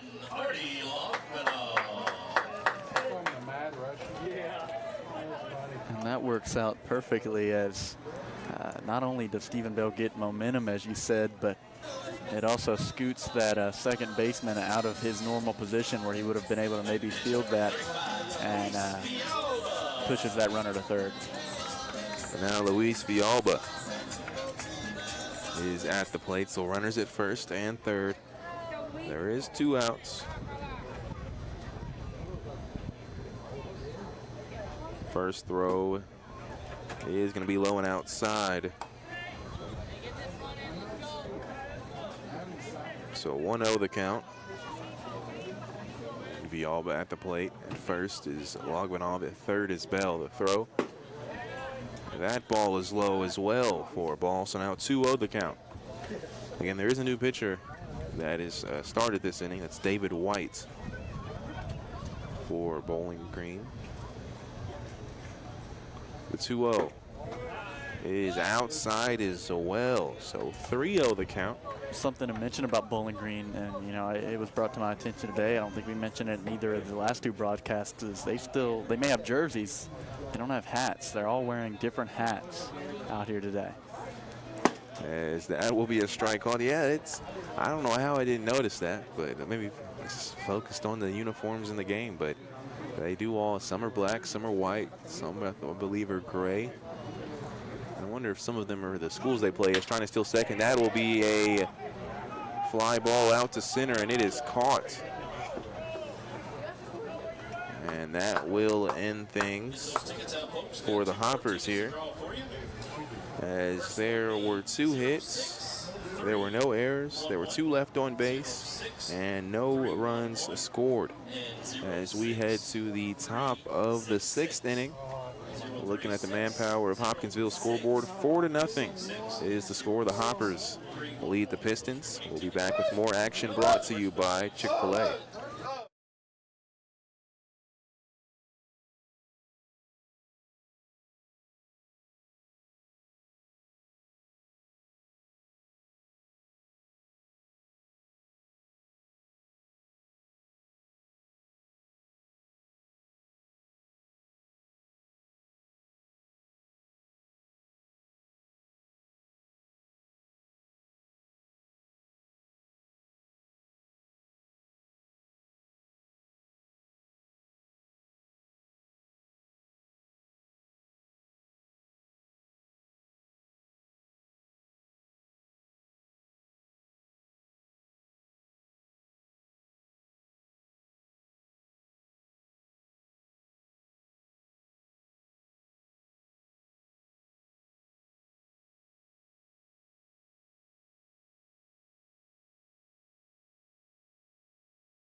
Joe P.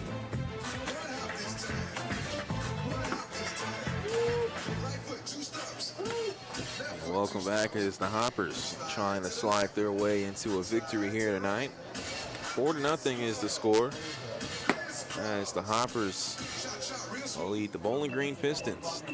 They're set to start the top of the 6th inning. The Pistons batting. And it'll be back at the top of the lineup. Tom Barnhart will get things underway. He has one of the 2 hits for the Pistons.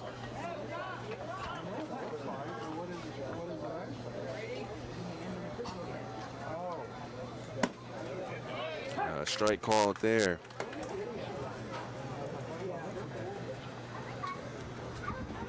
Does Ginnivan, as we sit currently, have 10 or 11 strikeouts? I have 11, as that's an outside pitch. So all he needs is 1 more to tie his season high of 12, and then 2 more to exceed that number. Only in the 6th inning here, he threw 7 innings in that game. That is a strike called there outside to the lefty. So 1 ball, 2 strikes now.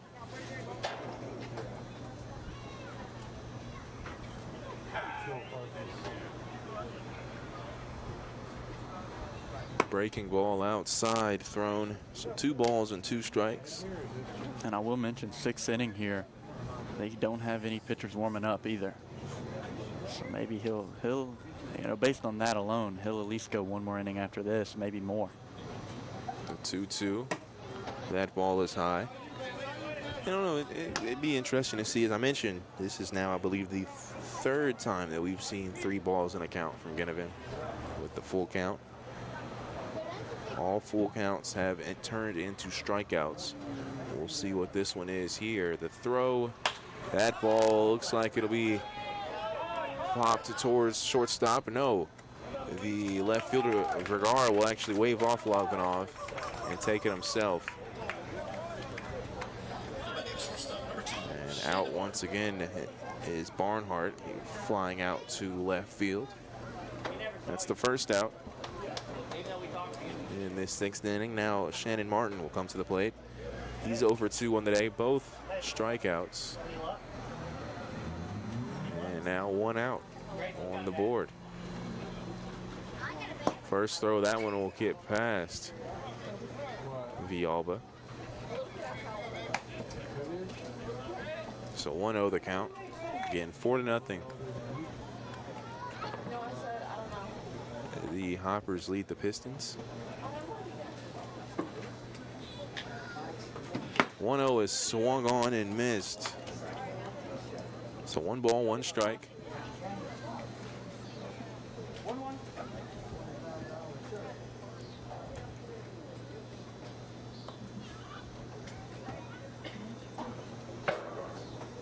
The 1-1 there, just outside.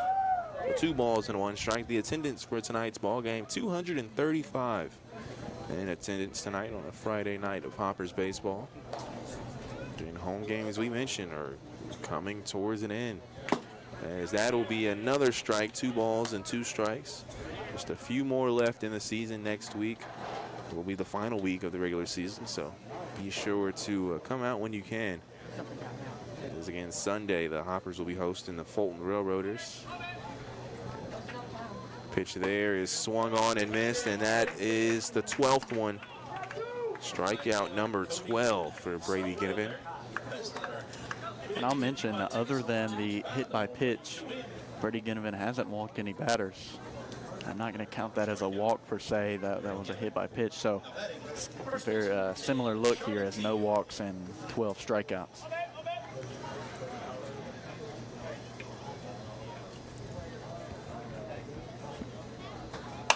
First pitch swung there by Teal. It's fouled into the field.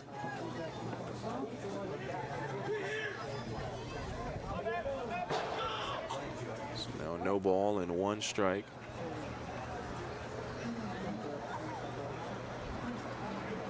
The 0-1 is a strike as well. So now no balls and 2 strikes to count with 2 outs. Again, 4-0 to score.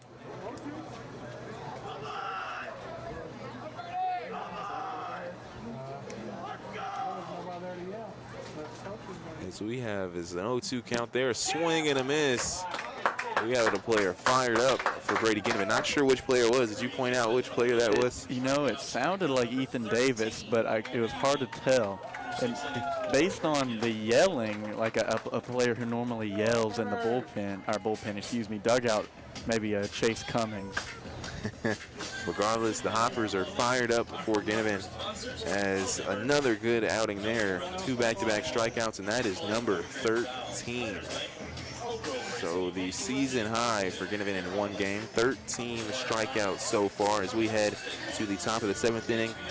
There was a 3 up, 3 down, so no hits, no errors, none left on base, and a no run scored, as we will head to the bottom of the 6th inning, where it will be the 8-9-1 batters. It's Miggy Villalobos, Mr. Home Run Mac Biggs, and Sam Perkins. We'll take a quick 30-second timeout.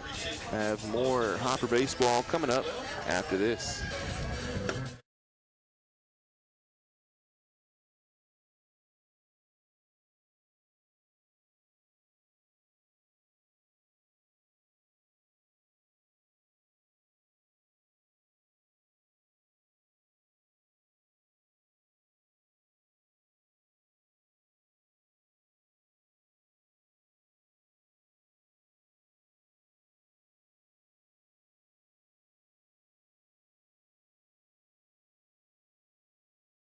News Radio WHOP AM Hopkinsville and WHOP HD3 Hopkinsville. News Radio WHOP.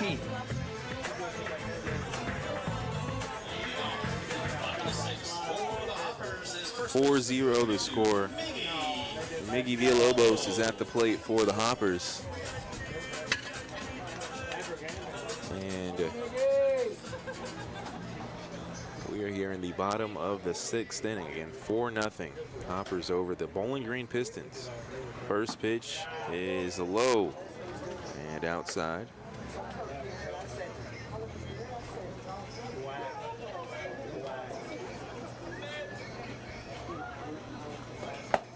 Strike called there, middle of the zone. So now 1 ball, 1 strike.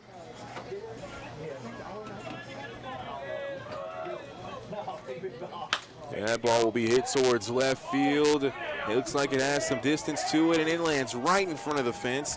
Villalobos is going for 2, and he will make it as he slides and stands and looks over at the dugout and tips his cap to the dugout. A nice double there from Miggy Villalobos as he starts things off the right way here in the bottom of the 6th.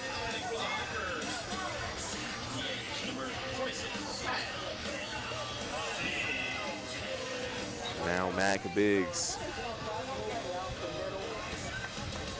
As it looks like Villalobos' day will be done. Chase Cummings is going to come in as he hugs Coach Davari and a few other of his teammates.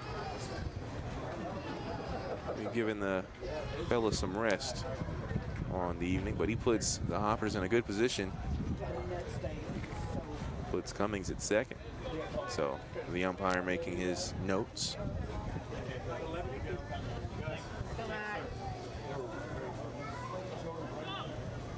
So Chase Cummings is now at second instead of Villalobos. And Mac Biggs is at the plate, set to get his first pitch here. First pitch of the inning, too. He's had 2 at bats, so 1 for 2 on the day. That's a swing and a miss there. And, you know, after he hit that big home run, he's looking for another one here. And you kind of saw it there on that high pitch. He went all out for it with the early swing. So, you know, he's looking to pummel another one. The 0-1, that's another swing and a miss there.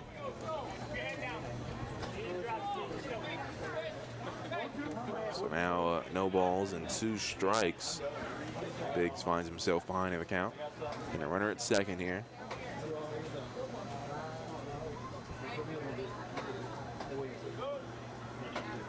The 0-2, that ball is high. So now 1 ball and 2 strikes.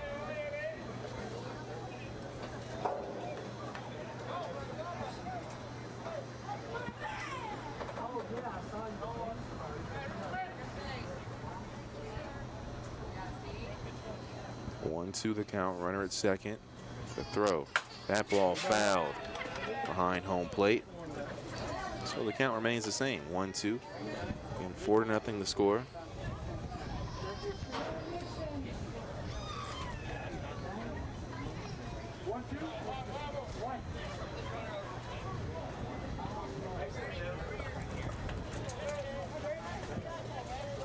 The 1-2 pitch, that ball is going to be flied out to center.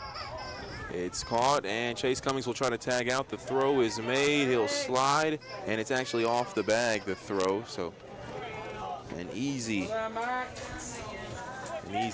step on the base there for Chase Cummings. And Biggs does his job there with the fly ball out to center.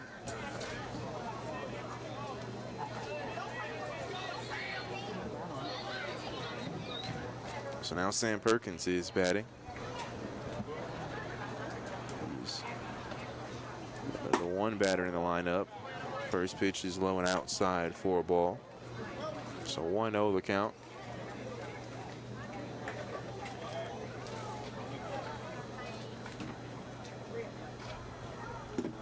And another ball there, low and inside. Makes it 2 balls and no strikes.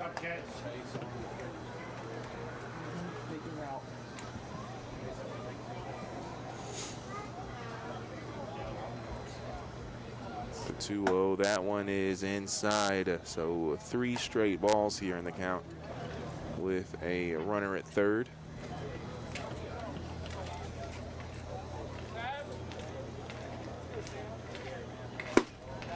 And first strike in the count is thrown, so 3-1 now the count. Again, just 1 out. The throw from White. That one is low as well, so Perkins will walk. And now John Keebler will come to the plate. He has a hit in this ball game. Got that in the second. And his last at bat, he grounded to third. The throw was made to first. So now 1 out here. 4-0. The Hoppers lead the Pistons. And Perkins finds himself at first. And the pitcher will try to run it out. Now the throw over to home. The ball is loose and a run scores. Cummings will score. And going to second now easily is Perkins. A bit of a dancing game there. And trickery. Throw off the pitcher White. Yeah, I don't want to say that was on purpose, but the initial still may not have been on purpose. But I'll tell you what, Sam waiting so long to kind of make a movement, try to get that pitcher to run as far as he could there. It was probably on purpose to try and bring Chase Cummings in. And then, of course, once the throw's made, Sam's to second no matter what. So now 5-0. That's smart baseball right there. Is that pitch will be outside and low. Sanford does a good job of getting behind that one, but the thing, too, if that's exactly what Sam Perkins was thinking to try to stall him out, like that's heads-up baseball right there. So Perkins, which we wouldn't come as a surprise either, what we've seen from him all season. So run does score, so now 5-0. And a strike is called there. So now 1 ball and 1 strike to John Keebler.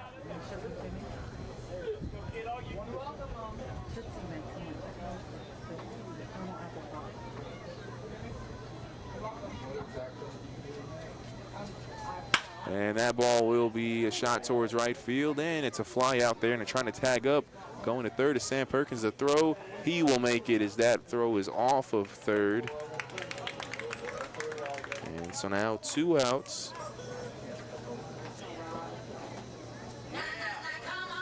And Perkins is at third.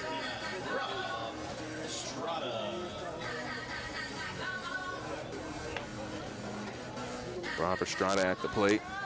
He is 2 for 3 on the day. Started off with 2 back-to-back base hits and flied out to right field in his last at bat.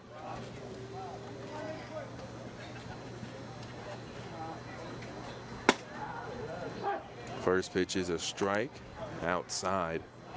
So 0-1 the count. Again, Sam Perkins is at third. It's a 5-0 ball game with 2 outs.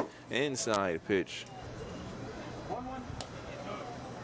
is a ball. 1-1 the count. Hoppers lead 5-0. Hoppers currently at bat.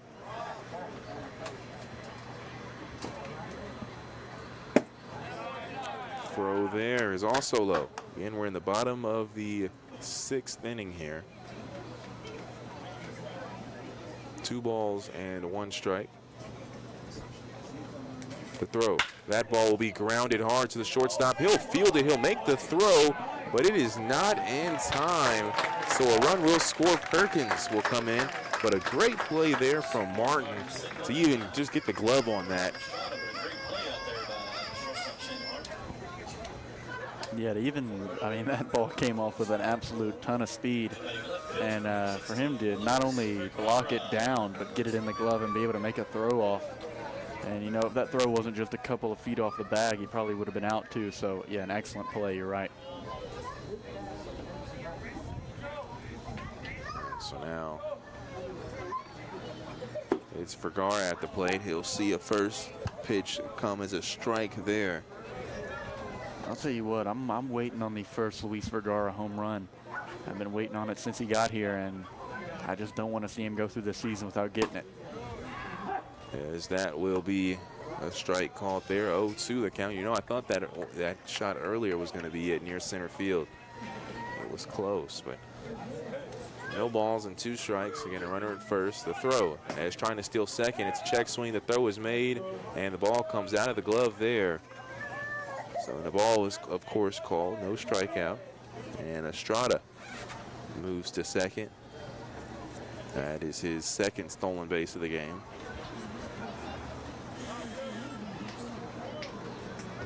So 2 outs. A runner at second now. And a 6-0 ball game. The throw is swung on and missed. So Vergara will strike out. And in that inning, there was 2 hits. There were no errors. There was 1 left on base and 2 runs scored. Looking over at the manpower of Hopkinsville scoreboard, 6-0 as we head to the top of the 7th inning. And we do still see Brady Ginnivan on the mound for the Hoppers. We'll see him throw a couple here coming up in the top of the 7th. This is Hoptown Hopper Baseball, brought to you by Chick-fil-A.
Reminder, this game day sponsor is Bikes and More.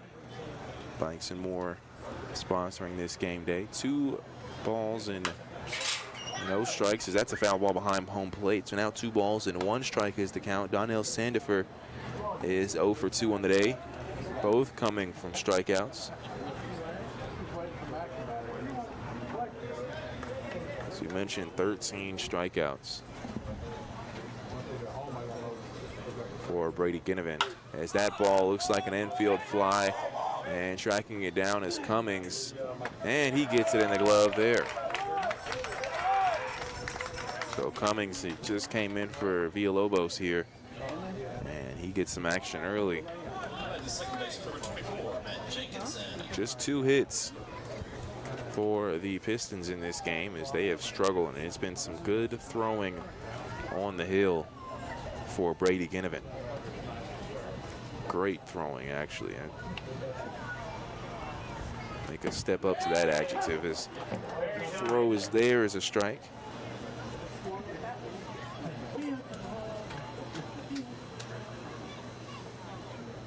No balls, 1 strike with 1 out here. Ryan Welch at the plate.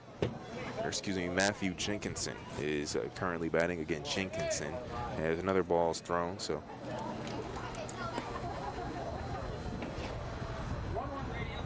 that makes it a 1-1 count now. 1 ball and 1 strike.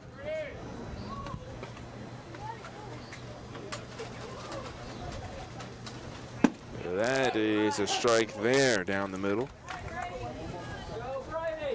So now 1 ball and 2 strikes.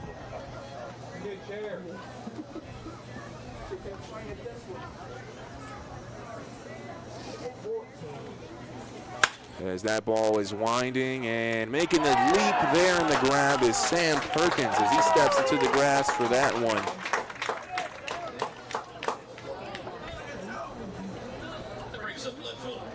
And a nice shot there. As Jenkinson was able to push back Perkins, but Perkins makes the jump and the grab there for the second out. Yeah, and Perkins not a tall guy, so he did have to get off of his feet there with the backing up jump is impressive. Throw there, fastball called strike just a bit inside. Ryan Welch at the plate.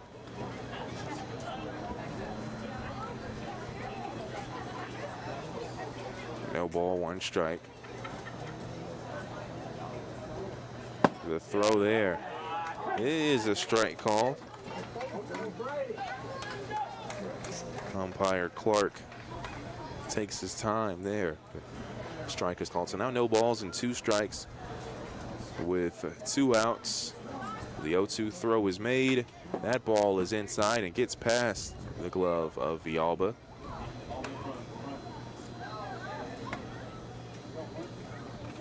The ball boy Nixon Grace will come out and grab that ball. That one went all the way towards in the middle between home plate and first base on the line. So now 1 ball, 2 strikes, 2 outs.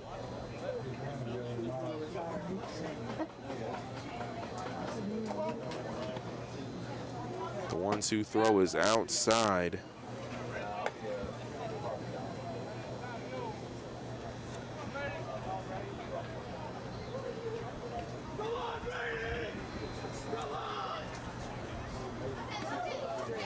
The 2-2, and that ball is inside, and 2 inside, the umpire says. So now a full count. Crowd doesn't like that one. But as we mentioned, these Ginnivan throws are going to make a lot of home crowds upset with the umpire because of how close he gets them.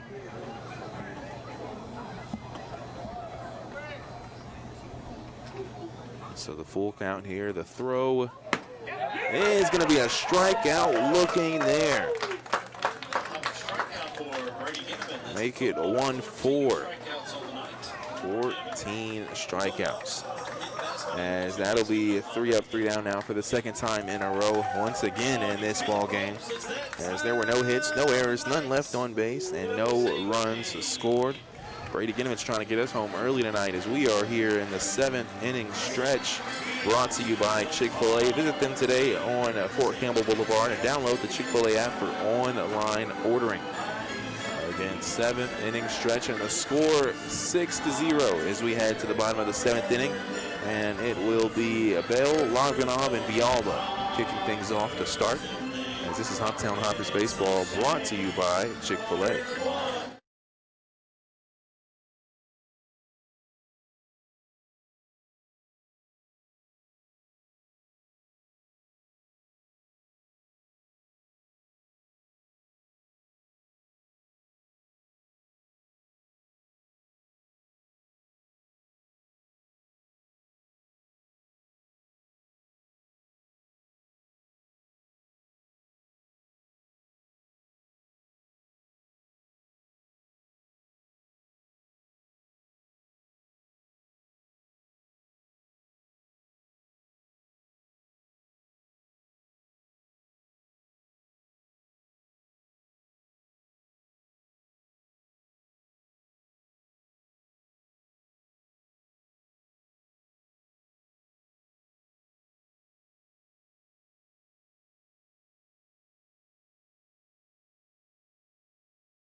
News Radio WHOP.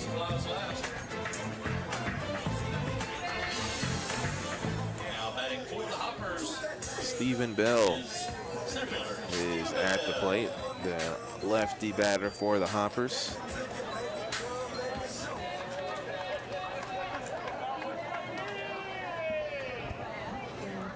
As that will be a hit towards the center fielder. He'll back up for just a bit and he'll make the grab there.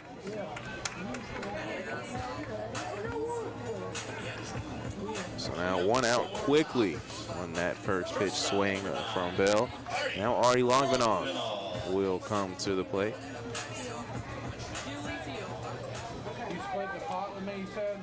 No, probably not. So 1 out.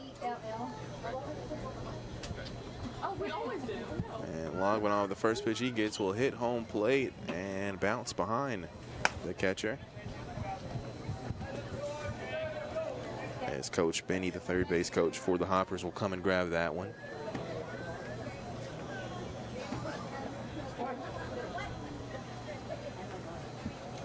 The 1-0, that ball is fouled. So now 1 ball and 1 strike to Logmanov. Again, 6-0 is the score. The Hoppers batting right now. Hoppers leading in the bottom of the 7th. The throw here, breaking ball. That one lands perfectly in the strike zone and attracts a couple of oohs from the crowd. That was a nice pitch there from David White. The 1-2, that ball hits the ground. So now 2 balls and 2 strikes with 1 out. On deck is Luis Villalba for the Hoppers. 2-2, that ball is fouled, and I believe that one's going to go past the fence near foul territory as Teal, the first baseman, kind of jumps on the fence for that one. Not sure the ball landed anywhere close near, but staying prepared is Teal for the Pistons. The 2-2. Inside, it was a check swing, and they'll say that Logmanov went. So Logmanov will strike out there. The ball, it hit home plate. It was a check swing. Umpire says Logmanov win. So a strikeout. So now 2 outs, and Luis Villalba is at the plate.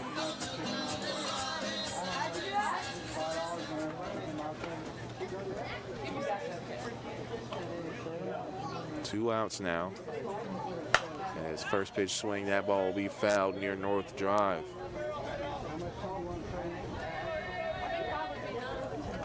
And 0-1 the count now. Once again, still windy here. The wind has come down a bit, but still that perfect kind of weather. Just a nice breeze here. Sun isn't out. And not too humid either. The 0-1, that ball is low and outside. So now 1 ball and 1 strike is the count.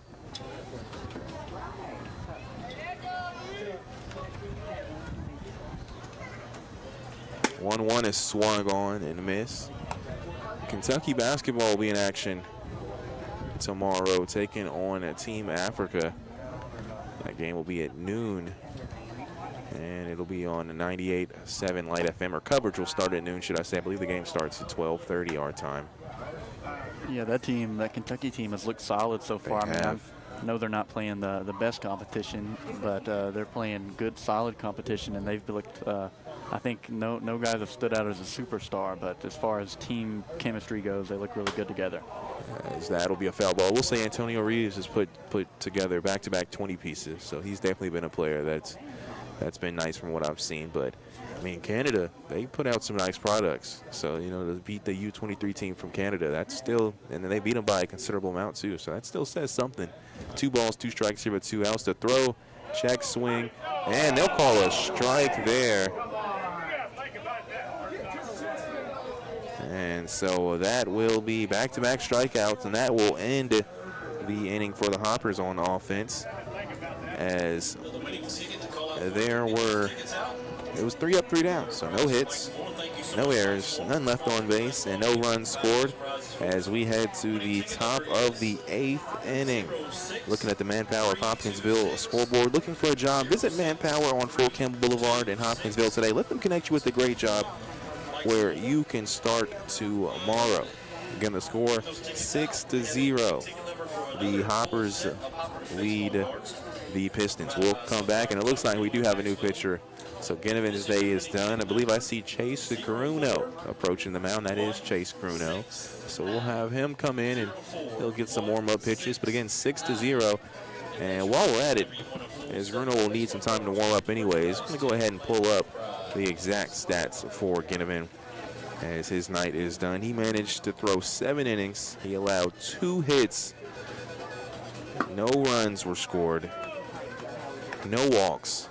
14 strikeouts. Now he did the one, which it won't come up necessarily on the stats is what I'm looking. He did hit one player with a pitch, but besides that, a terrific performance. 14 strikeouts, a season high in one game for Brady Ginnivan. Now we'll see what Chase Gruno has here on the mound as we'll take a timeout, have the top of the 8th inning coming up here. This is Hoptown Hopper Baseball brought to you by Chick-fil-A.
HOP.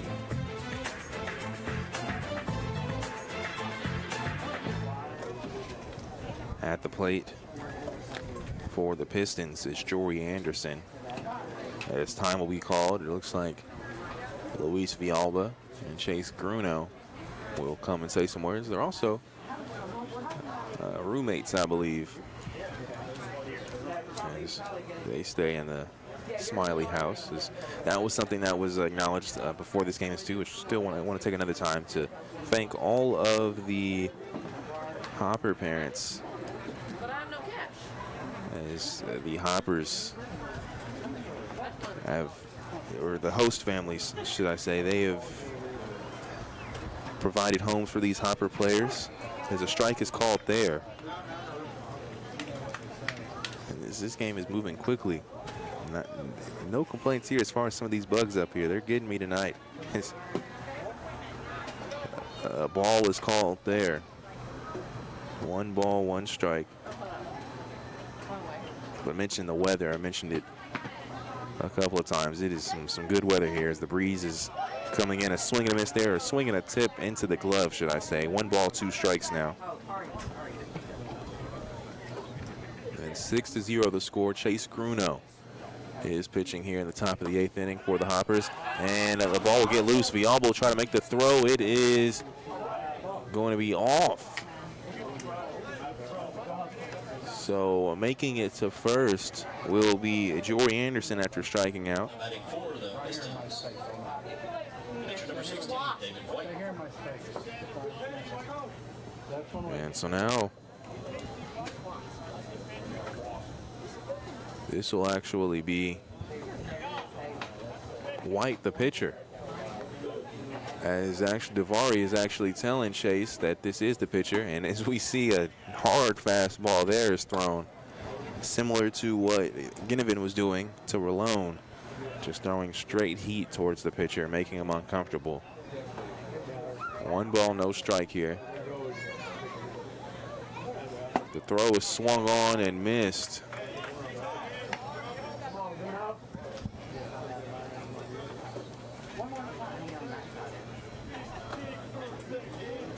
So a runner at first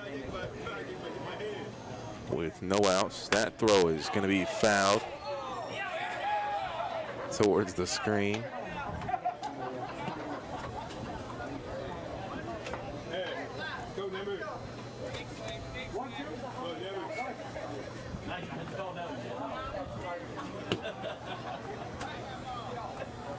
One ball and 2 strikes. The throw is going to be swung on and missed. White strikes out for the Pistons. And now 1 out here. Isaac Whitaker will come to the plate. He's 0 for 2 on the evening. Third base number 9, Isaac Whitaker. Whitaker had grounded out to the shortstop in his last plate appearance.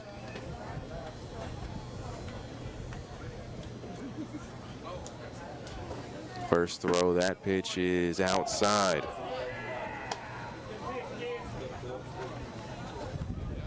Low and outside ball there. So now 1-0 is the count.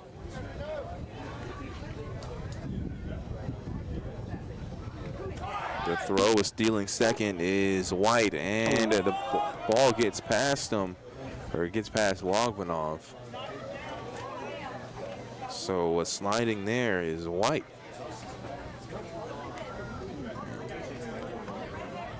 And a stolen base for the pitcher. 1 ball, 1 strike. And it's Isaac Whitaker at the plate, right-handed batter. Chase Gruno on the mound, right-handed pitcher for the Hoppers. That ball is going to be low and outside. So now 2 balls and 1 strike.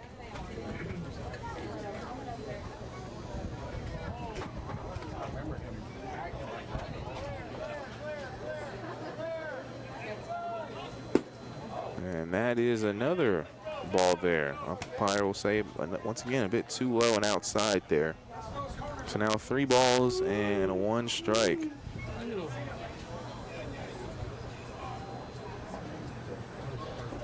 The 3-1, that's a high pitch, trying to steal third, and that will be a tag out there. No, safe.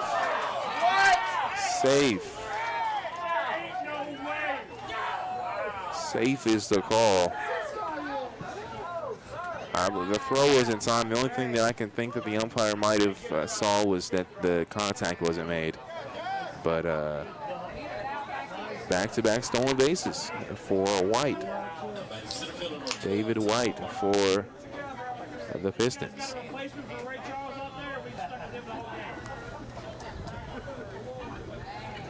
One out. Runners at first and third.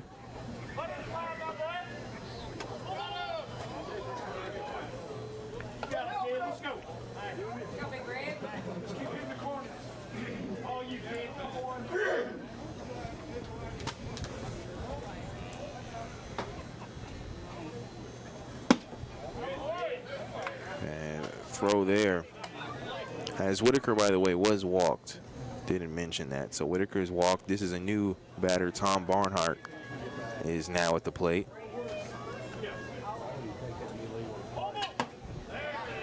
A strike called there.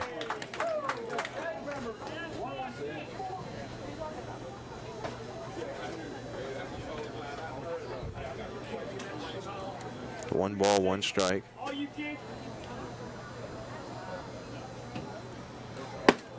Throw there, right down the middle.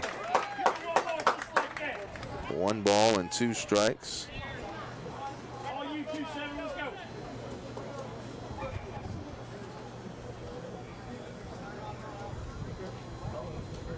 And runners at first and third with 1 out. That throw will be inside. So 2 balls and 2 strikes. Villalba gets behind that one.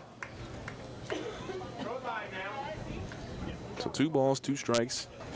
Runners at first and third for the Pistons. And 1 out as well. 6-0 Hoppers lead. Trying to steal third, swing and a miss. The throw is made, and that is a tag out, a double play there. As there was a strikeout at the plate and a throw out to second. As that will do it for the Pistons. In the top of the 8th inning, as there were no hits, there were no errors, there was 1 left on base, and no runs scored. We head to the bottom of the 8th inning. It'll be the 8-9-1 batters. It's Chase Cummings, Mac Biggs, and Sam Perkins for the Hoptown Hoppers. Again, 6-0 is the score. This is Hoptown Hopper Baseball, brought to you by Chick-fil-A.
News Radio WHOP.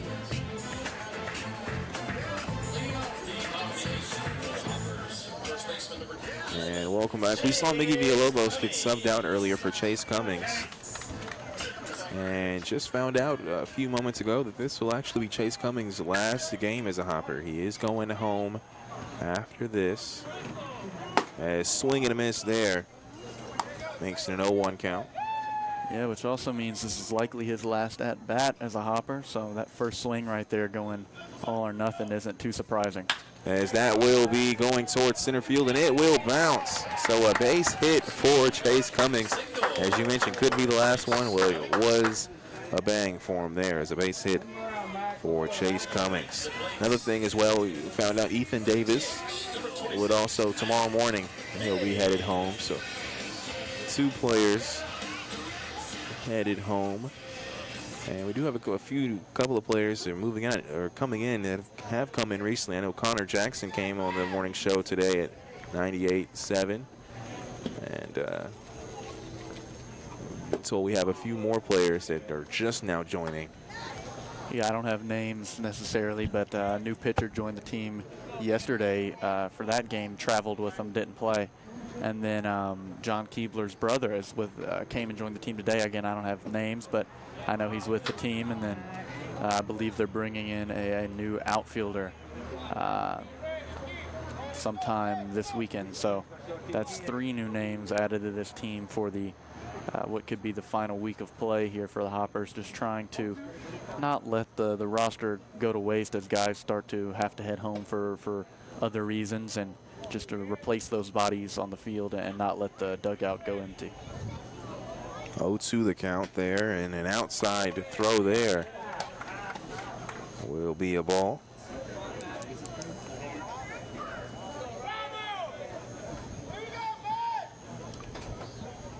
So now 1 ball and 2 strikes. Mac Biggs is at the plate with the runner at first, and Chase Cummings. Breaking ball there is swung on. The throw over to second, as trying to jump for that one was the second baseman, and he couldn't get there. So stealing is Chase Cummings to second. Striking out is Mac Biggs. And so now with 1 out, Sam Perkins will come to the plate. Sam Perkins, again, coming into this game, leads the team in his batting average and on-base percentage.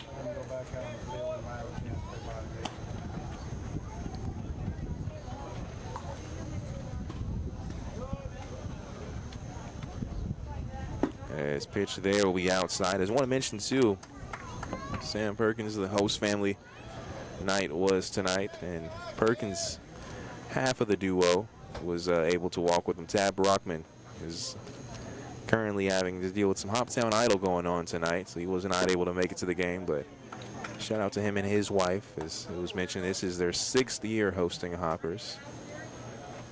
You know, I heard, too, the Foles family, 10 years. It's the 10th year doing this, so clearly there's something good about hosting these Hoppers for people to keep doing it. It's 2 balls and no strikes is the count. Perkins at the plate. That'll be another ball there. So now 3-0 the count.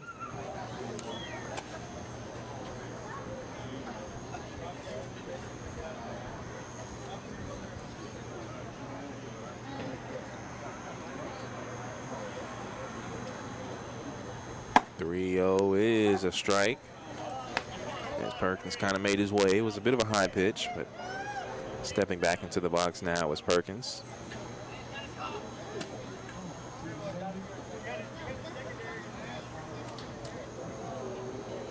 That one is too high, so walking now will be Perkins.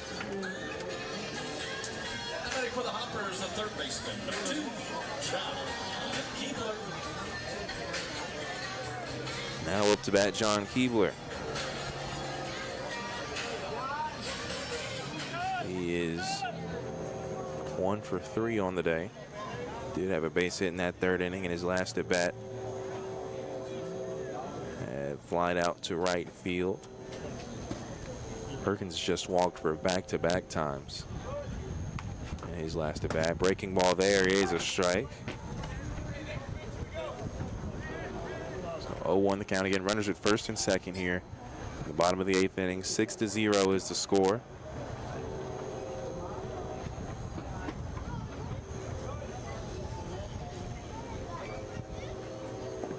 Ball hits third. Hoppers lead 6-0. 10 hits so far for the Hoppers compared to just 2 for the Bowling Green Pistons. 1 ball, 1 strike, 1 out with runners at first and second.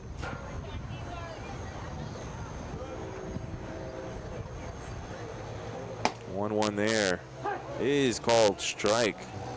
Bat did come off of the shoulder of Keebler, but no swing. 1 ball, 2 strikes now.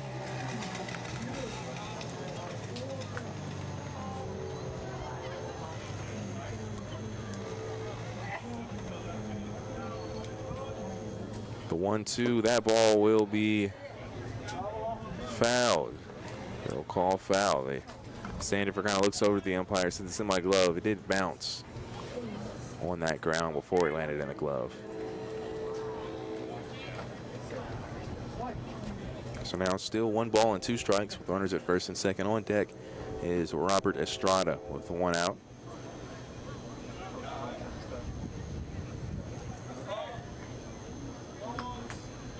The 1-2 throw, that one is outside. It'll get past the catcher, Sandifer. And runners will advance from first to second, second to third.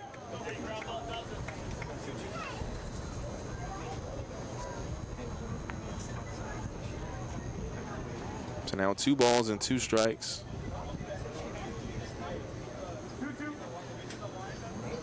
One out. And runners at second and third. Hoppers at bat. Hoppers lead 6-0 here in the bottom of the 8th inning. The throw is inside. Keebler had to turn for that one. So now full count.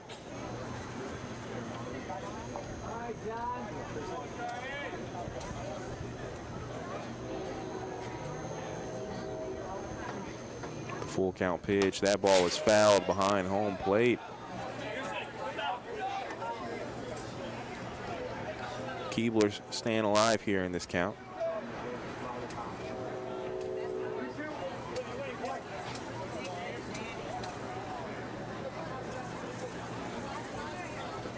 The full count once again. The throw, that ball is hit towards right field, mid-right field. It'll be caught. And trying to tag up there will be Cummings. The throw will come, and he makes it. So Chase Cummings will walk to the dugout there with a run scored. And John Keebler gets the sac fly. Shout out to Chase Cummings there, who, in what may have been his last run around the bases for the Hoppers, starts off with a hit and finishes off with a run. And you know, you say that, and in hindsight, you're thinking it better be his last at bat in the situation that the Hoppers are in. Either that, or they do so well in this inning, they run around it. They come back. That's true. That's true. That is very true. That is a good thought. That's 2 outs here. That's though. the positive way. That's the positive way. As there is a runner at third here. Estrada's at the plate. He's facing a 1-0 count.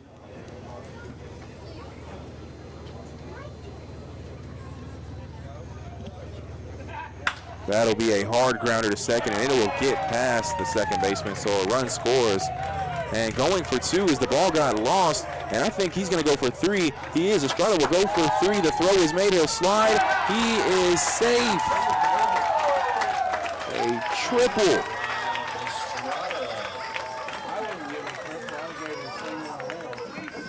And I've got to look at it. That is the first triple of the season. I wanted to confirm. The very first triple of the season comes from Robert Estrada, showing off the speed there. Yeah, and it was a perfect combination, obviously, how fast he is, but he hit that ball with so much speed. Not only did it get past the second baseman at that speed, it made it all the way past the right fielder, who went out and tried to grab it as well. It's just too fast for both of them. It maintained pretty much the same speed all the way back to the fence. The strike is called there.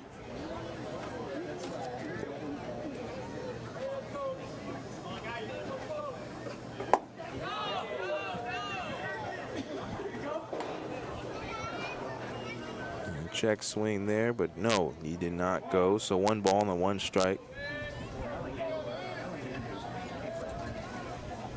Throw there, that is going to be fouled.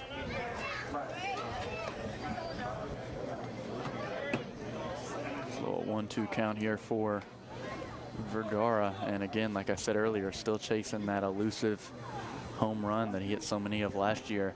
If he hit one right here, that'd be the end of the game.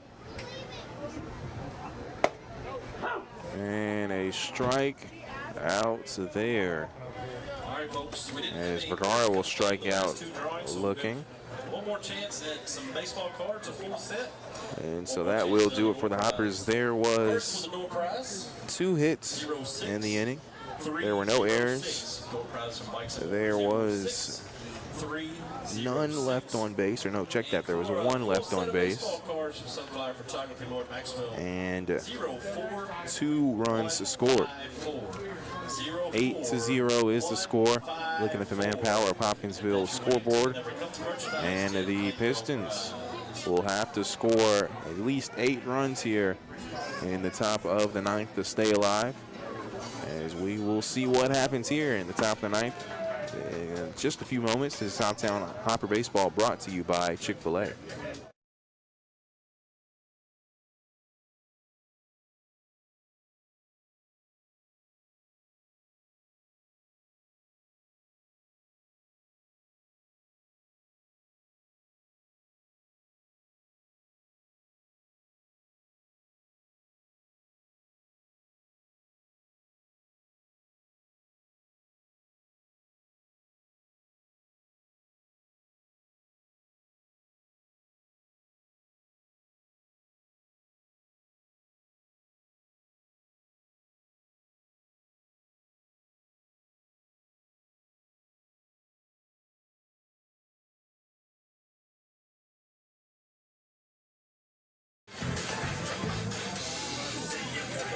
Eight to 0 is the score here.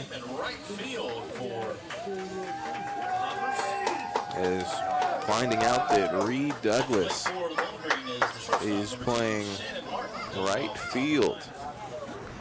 An interesting look here. I believe this is the first time we've seen Reed Douglas in the outfield. We exclusively normally see him behind the plate. As that'll be fouled, so Reed Douglas will come in for Robert Estrada. 8-0 is the score here. Foul ball makes it an 0-1 count, and a strike there makes it 0-2. Shannon Martin is at the plate.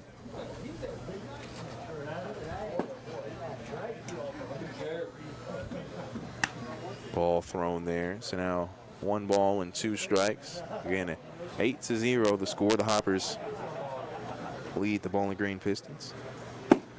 And a throw there is called ball. So now 2 balls and 2 strikes to Shannon Martin.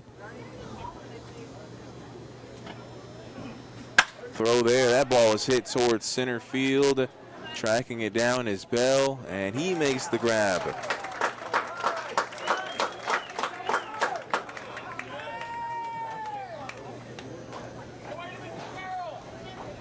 So now 1 out. First base number 10, Charlie Teal. And Charlie Teal is now batting for the Pistons. Teal is 0 for 3 on the evening. Or 0 for 2, excuse me. He was that one batter that was hit by a pitch.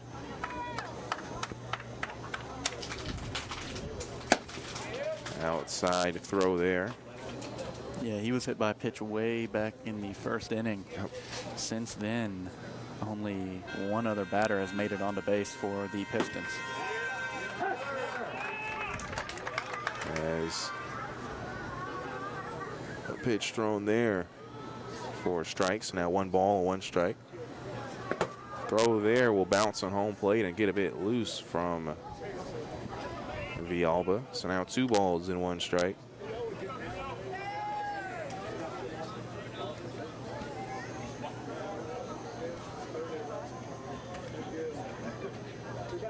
So 2 balls, 1 strike here with 1 out.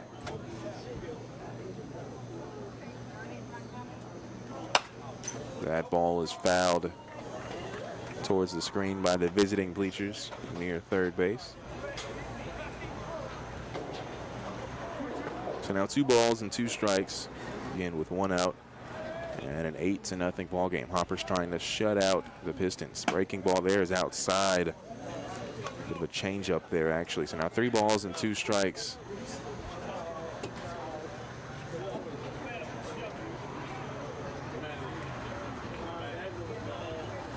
As that ball will be winding, and that one will go behind the third base dugout for another foul.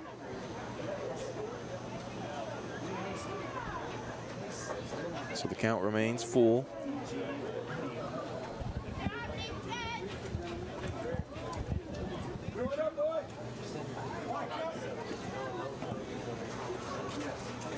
Bruno taking his time. The throw. And that ball will be just outside. So walking will be Charlie Teal.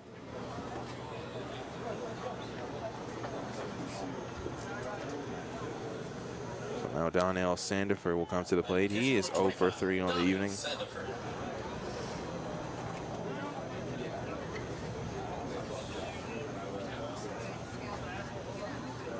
Runner at first now. Foul ball there. Now 0-1 is the count.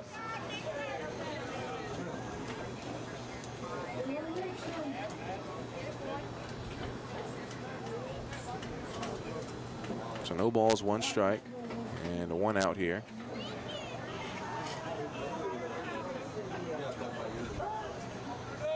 Again, a runner at first for the Pistons. Throw there, that ball will be grounded to Logvinoff. You feel it, throw it to second to Perkins, the throw to Cummings. That is a double play there. And that is how you end a ball game there. A good old 6-4-3 for the double play. And that is the conclusion of the ball game. And we talked about a momentum game for the Hoppers. That is exactly what this was. 8-0. The Hoppers shut out the Bowling Green Pistons. And a great performance. This was a big team win. 11 hits for the Hoppers in total compared to the Pistons' 2 hits. A 2-hitter for the pitching staff as a whole. Just the 2 pitchers, really. And a great job. No errors as well for the Hoppers. That's another stat to look at. And that will do it for the ball game. 8-0. The Hoppers defeat the Bowling Green Pistons. We'll take a timeout and have our post-game show coming up after this.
AM Hopkinsville and WHOP HD3 Hopkinsville.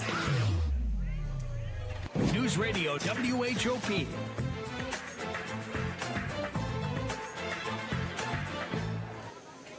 And welcome back to the post-game show, as our game summary is brought to you by North Trust Insurance, serving Medicare customers with prescription drug plans, Medicare supplement plans, and Medicare Advantage. Visit them today at 305 North Drive or call 270-885-0811.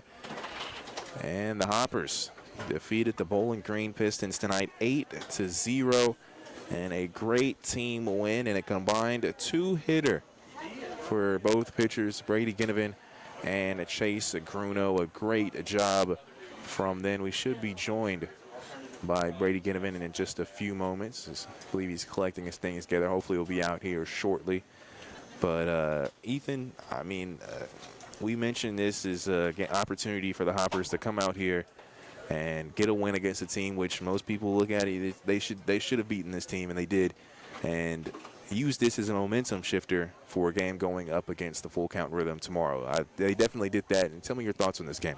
Yeah, I mean, this is one of the better all-around games we've seen from Hoptown. They came out a little slow offensively, but, you know, luckily the pitching through that first 7 innings from Ginnivan was able to keep the Pistons from really getting anything going and giving the Hoppers plenty of time to get their feet under them and start hitting. And once they started hitting, they really didn't stop, and they scored pretty consistently throughout the entire game. So they did a fantastic job of kind of playing a really well-rounded game. They didn't blow them out by any means, but they did what they needed to do, not only to get the win like they usually do when they get a win. They do just what they needed to do.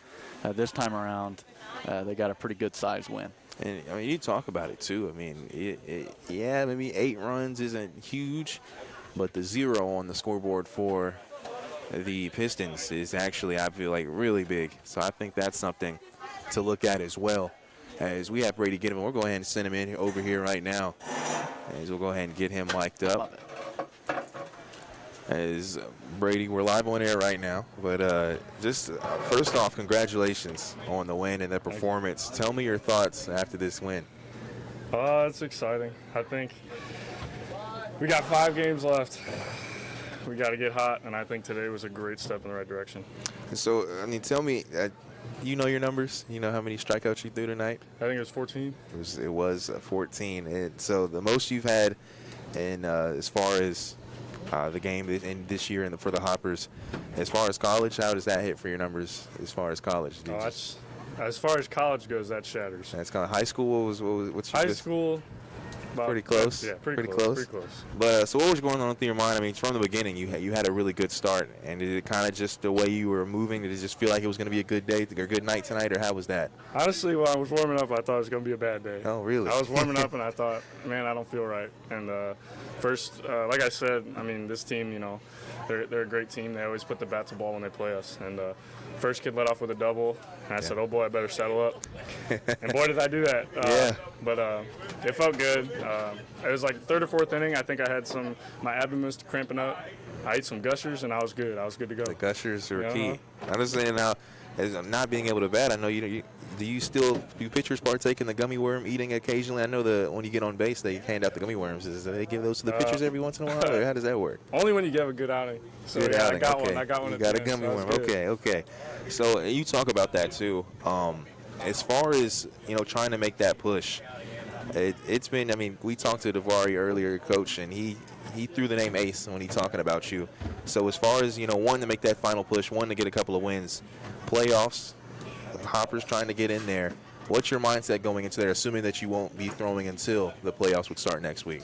I think just being there for my teammates. Yeah. I think our starters have done mostly a good job of attacking the zone, and I just think that if we're living in the zone and we give our guys a hit and a chance, I think we have a really good chance to kind of come out ahead and at least grab that number 4 spot to get into the playoffs. Talk to me too about games like this. Talked to Jackson McTire earlier today, and he said when the dugout is live and it seems like everyone's having fun, that's when you guys happen to win most of the games. And you can hear him tonight. What is your thoughts on that? I was just telling Reed, I said when it was about the 6th or 7th inning and I had a 3-2 count and I heard him screaming, I said that fired me up, and I told myself I can't walk him now. My boys are behind me, and if I walk him, I'm gonna let him down, and I didn't let him down, so I'm good. Yeah, I have one for you, actually. You know, he mentioned Coach Davari called you the ace in the pregame interview today, but when it comes to your teammates and just being able to be a guy who goes out there and pitches consistently well every time you go out, you know, how does it feel to be able to uplift your team in that way? Oh, man, it feels great. I think just being there for everybody, you know, not just the pitchers, but for the hitters as well, giving them a chance. And like today, you know, Bruno and I did a good job of keeping the bats down. I think they had 2 or 3 hits. And not only the pitchers, but the hitters as well. I like to be there for my guys and keep them uplifted. Yeah. Again, the player of the game is brought to you by Skyline Animal Clinic and Oak Grove Animal Hospital, who supports all the area schools, athletes, and students. Skyline Animal Clinic has been your source of veterinary care for small animals since 1956. Call them today for all your pets' veterinary needs. Ethan, normally I ask you who you think the player of the game is, but I don't think there's any question today. Brady, it's definitely you. I mean, 7 innings pitched. You allowed just the 2 hits and 14 strikeouts. Congrats on this win, and thank you for joining us. Thank you very much. I appreciate your time. Take a quick timeout. We'll wrap things up, talk about what's coming up ahead for the Hoppers after this timeout. Again, thanks to Brady Ginnivan for joining us this evening. And we'll take one quick more timeout and wrap things up here at Colonel Field.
This is News Radio WHOP AM Hopkinsville and WHOP HD3 Hopkinsville.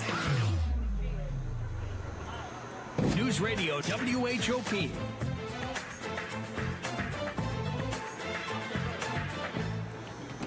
Again, a final score, a shutout victory for the Hoppers, 8-0 against the Bowling Green Pistons. We just spoke with the player of the game in Brady Ginnivan.